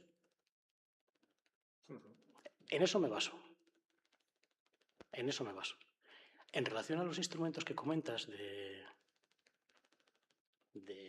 planes de eficiencia ecológica y demás, pues yo creo que en la ley del 95, que fue revisada recientemente, Ordenación del Territorio, teníamos la capacidad para desarrollar planes territoriales integrados, donde podíamos hoy en día incorporar estas cuestiones de servicios ecosistémicos, porque era suficientemente abierto el concepto como para poder incorporar, y sigue siéndolo, yo creo que ahora con los planes territoriales parciales e incluso esa modificación que hubo en la ley en la que se incorporan los planes territoriales especiales, se podría hacer un plan territorial específico de las rías, con esa visión, y no dotar, o sea, desde el año 95 y el año más reciente ahora, vamos, la última modificación que ha habido de la Ley de Ordenación del Territorio, ¿cuántos instrumentos de ordenación del territorio más se han hecho? ¿Cuántos? Decías, el POL es el mejor, lógico, es el único. Es fácil. Pero para mí eso es otra figura de instrumentos. Son planes sectoriales que lo que hacen es precisamente esa sectorización de interés legítimo que se superpone y empiezan a crearnos complejidad. Un plan territorial integrado lo que tiene que hacer en teoría es integrar esas dinámicas ecosistémicas y demás y empezar a... O sea, ¿hay mecanismos en la ley actual de Galicia para hacerlo? Sí, o sea, yo creo que, francamente, y la relación, bueno, conozco tanto, bueno, no hay que decir los nombres, ¿no? Bueno, conozco a los autores también, a los ponentes de la ley, y me parece, bueno, pues que hicieron un esfuerzo. El resultado, para mí, y esto lo tengo manifestado a ellos, pues ojalá sea como tú lo ves. Confío en que alguien esté trabajando ya en todos esos planes y en ese plan costero. Confío, que no lo sepamos todavía. Bueno, non sei, son un pequeno inciso que non me refiro tanto a que a ferramenta non existira do plan territorial integrado, senón aos principios do enfoque ecosistema da regresión, que eso sí que non pero ya hay otras leyes que también recogen esos principios. Hay otras leyes básicas del Estado, en otros marcos. El problema es cuando en una ley empezamos a recoger cuestiones de muchas otras leyes que luego también van cambiando. Entonces, de acuerdo, esos principios son fantásticos, pero lo que me interesa son los finales, a los que me llevan. Igual que a exposición de motivos non é a lei, non? Como a exposición de motivos non é a lei. Non é... Claro. Bueno, pero puede ayudar a que los informes y en las tomas de decisiones tú motives en un sentido o en otro. Sí. Vamos, É un elemento interpretativo do texto da lei, sí. Pero... Non quería señalar en relación co catálogo do Plan de Cultura Marítima, que é un instrumento que non ten unha eficacia normativa, ni xurídica, ni protectora. É un catálogo privado. É coñecemento e información, non ten máis eficacia. E igual respecto ao catálogo, e entro honesto porque nos estamos desde a sección pois aí de maneira machacona e insistente con este tema. O problema non é que o catálogo a loxeira contemple un catálogo do litoral, non? É un pouco sorprendente que un catálogo do litoral se faga dende a Consellería con competencias en medio ambiente e non se faga desde a Consellería con competencia en materia de cultura, non? Resulta extraño.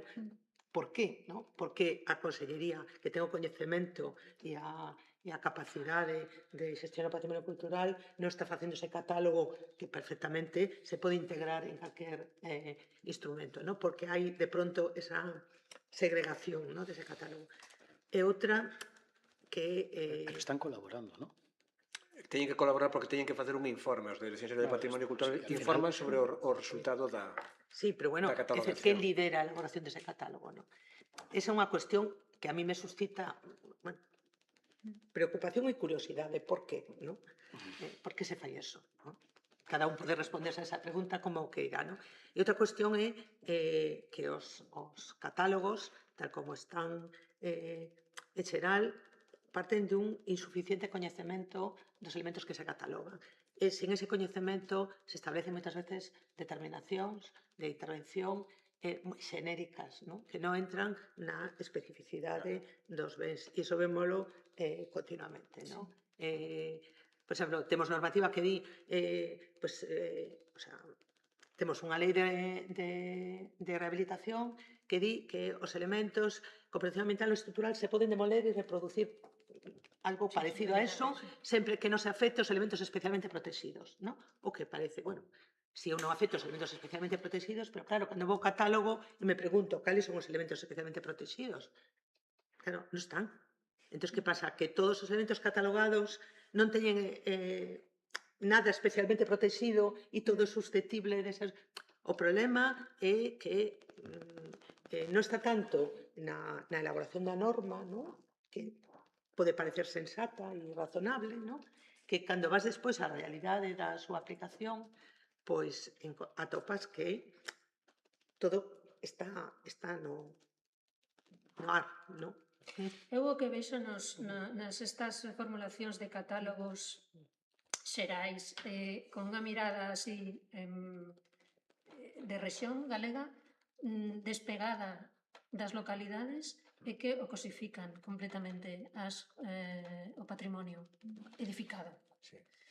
E ofrécelles a estes poderes oscuros, os de mala fe, estas edificacións como se fosen caramelos, como oportunidades, porque se olvidan de que, no fondo, estes patrimonios, eu creo que sempre, e que por eso creo que están moi ben ligados aos plans xerais, cando existen, ou normas subsidiarias, porque realmente estes patrimonios pertencen aos lugares identitarios nos que están.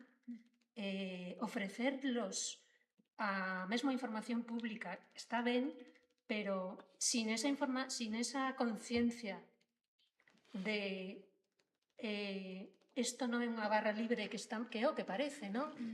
Despegado completamente nun listado, non?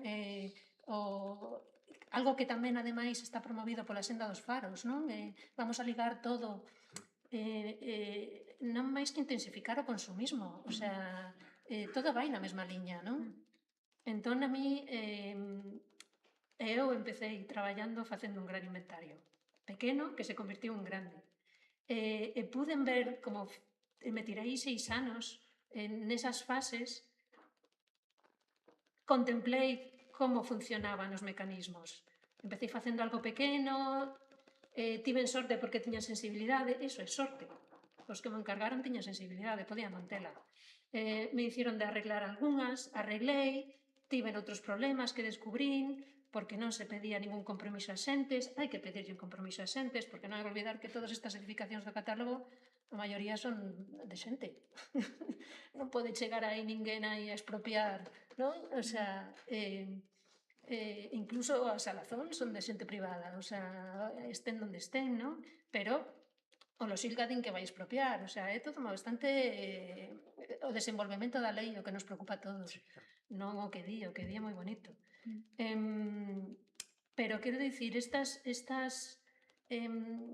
os inventarios hai que coselos, además, hai que coselos no territorio, non extrapolarlos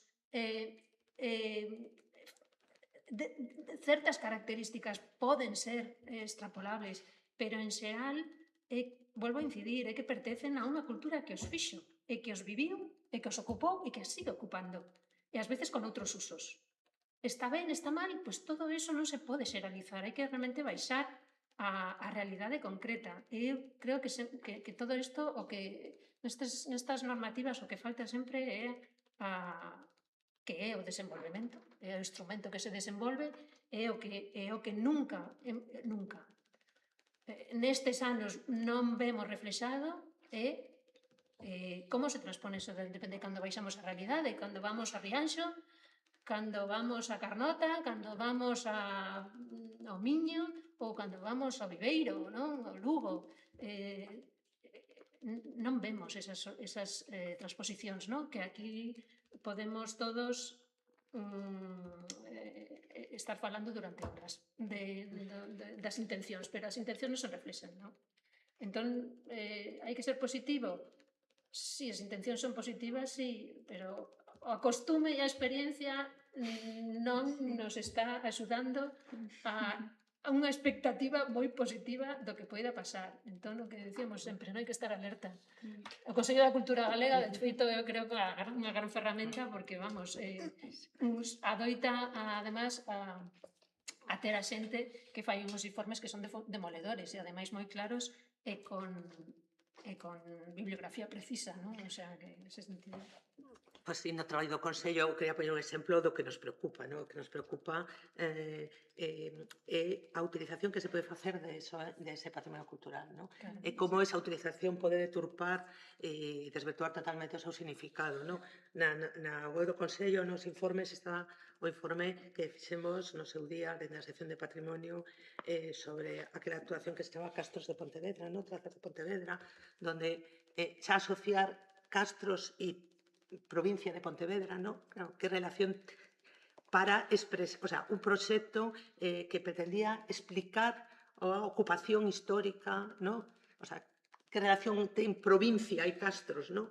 Que sentido ten poñer no mismo relacionar castros os xacementos que tiñan séculos de diferencia, o sea, cronolóxicamente había 2, 3 e 4 séculos de diferencia na ocupación desos espazos e diseñar un modelo para explicalo que localizaba os castros e establecía e os relacionaba coas vías de comunicación actuais, ¿no? Para que ti pudieras ir de un a outro, co que a imaxe que alguén percibía era que esos castros estaban interrelacionados, ¿no? No territorio, nun territorio que era o da provincia, o sea, provincia e castros, e estradas e castros, e séculos de diferencia de ocupación, e que ao final descubrías que a selección de castros estaba feita porque eran os que os concellos tiñan a titularidade dos terreos e podían poñer a disposición, o sea, non había ningún criterio histórico, patrimonial nesa selección. Entón, ese uso do patrimonio,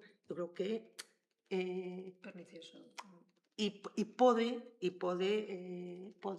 Hombre, estraga o máis fundamental, que é a atadura da xente co lugar. É que estraga completamente a relación que se pode ter coa terra, non?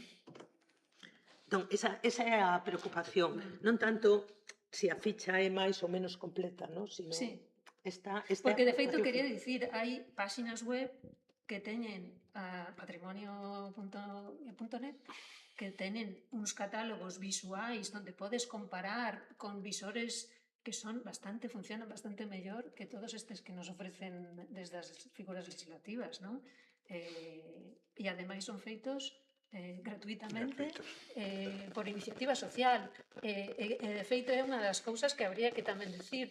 Gracias a Dios, a tecnoloxía, unha das cousas boas é que a iniciativa social é capaz de responder ofrecéndonos unhos catálogos e unhas informacións do noso patrimonio que se descubre máis útil que moitas das oficiais, non? Si unha pregunta...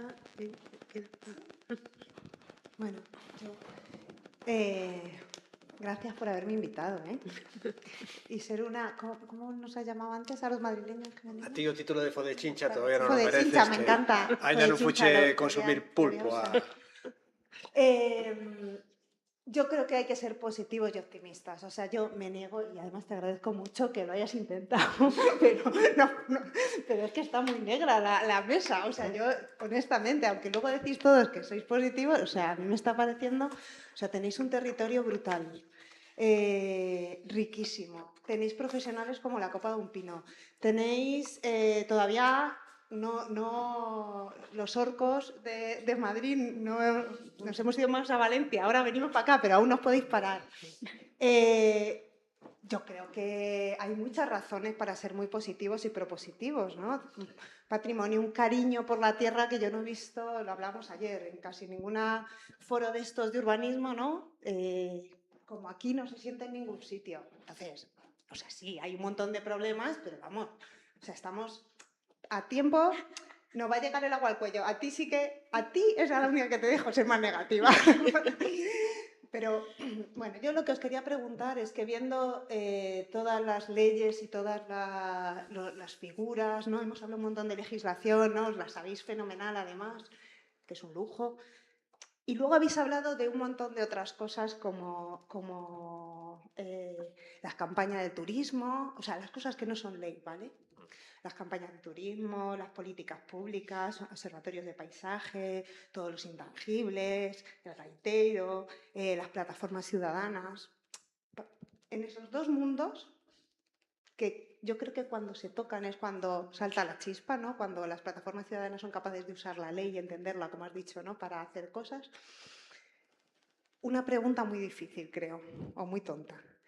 Las dos cosas. ¿En qué porcentaje creéis que ha influido en el litoral esos dos mundos? O sea, todas estas leyes de los últimos 50 años, en el desarrollo del litoral, para bien o para mal, del 0 al 10, ¿cómo creéis que han influido? Porque yo hay veces que pienso que digo, esta ley en realidad da igual, porque si luego hacen una llamada turística, de repente una campaña turística, a lo mejor eso tiene mucho más impacto, para bien o para mal, en el territorio, o unas campañas en los coles, o una plataforma ciudadana cañera, o un Prestige, que todas esas leyes. No sé, ¿cómo están en la balanza? Bueno, muchas catástrofes dieron lugar a leyes, como siempre, en el mundo, ¿no? É moi difícil contestar e O sea, buscar que un... también van a veces de la mano. É moi difícil contestar e facer un... Porque a situación tamén da costa é desigual, non? Como que tamén hai moi distintos acentos e intensidades de uso da costa, no norte de Lugo, coa problemática urbanística, despois as rías baixas coa súa ocupación turística e de momento a Costa da Morte tratando un pouco de sobrevivir, non? A presión turística. É dicir, que hai afortunadamente un impacto de xeometría variable da transformación do litoral, pero tamén é certo que hai algúns casos que funcionan un pouco como exemplos negativos do que non debería pasar, non debería volver a pasar, porque poñen de manifesto que ao final todo o entramado legislativo se pode adaptar as necesidades de un determinado promotor, se ese promotor é suficientemente relevante, importante ou goza da suficiente legitimación social. No?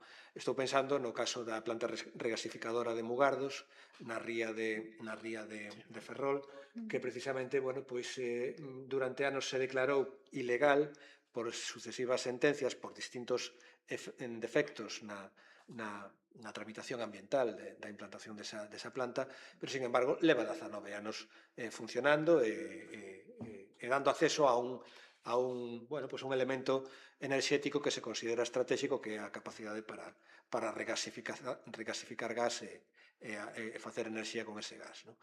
Pero nos deixa unha historia mala, no? Porque ao final é un exemplo negativo de que se pode conseguir implantar unha actividade ilegal no litoral e sin que se el efecto algarrobico, pero trasladado ao ámbito das industrias enerxéticas. No? E obviamente a aplicación da lei sempre é desigual nunha sociedade como a nosa, no? Porque non é o mismo un promotor como Reganosa que Pepe de Pura, que ten ali un furancho en Cangas e que quere rehabilitalo para non sei que, porque a ese le cae a lei encima e como xa sabedes que como te caiga a lei e el reglamento encima es que non vives, aínda seguramente che toca devolver. No? Eu creo que algo que non é moi realista na túa pregunta, que separar a lei do resto das cousas, porque eu me pregunto desde onde se lexisla. Si se lexisla desde os principios, desde o pensamento, desde a filosofía, desde os conceptos, desde os criterios, ou se lexisla para dar amparo a determinadas cousas, para evitar outras, para... Entón, a lei e o resto non son dúas posicións distantes, o sea, a lei se fai para evitar, para facilitar, para... Sí, o problema, penso que tamén esta visión sempre é utilitaria do territorio e da costa, non? Entón, é o truco dos sectores estratégicos. Entón, depende do que a Xunta ou o Goberno considere estratégico. Sí, que é o do título, o famoso título cuarto, non? Que actuacións se consideran estratégicas e que ademais son un porrón, porque son as turísticas, o patrimonio cultural... Claro, agora creo que si ao mellor fai, non sei, 10 ou 20 anos o sector estratégico, pois a costa galega era para criar peixe, agora é para que veñan os podechinchos a pasar o fresquiño o no branco. Entonces vamos a poñer todas as infraestructuras necesarias, un sendeiro, o patrimonio, os chiringuitos. Entón, creo que non é que a lei o mellor este mal feita, é esa visión estratégica unido con esas propagandas de ven a Galicia que estamos moi fresquiños.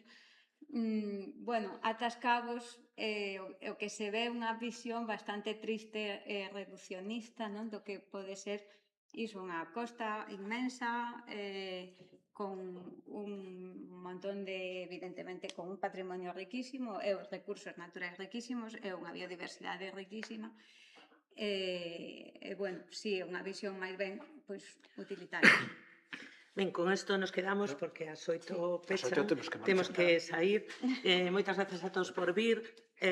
Emprazo vos os dos próximos encontros temáticos transversais, que son o que imos ter sobre a protección civil e os plans de emerxencia, como o patrimonio cultural, o patrimonio natural teñen que estar presentes nesos plans, no, de protección civil frente a catástrofes e emerxencias, e outro sobre os límites do turismo, que ten moito que ver co que falamos hoxe. O sea, que espero que veñades e moitas grazas pola vosa sesión.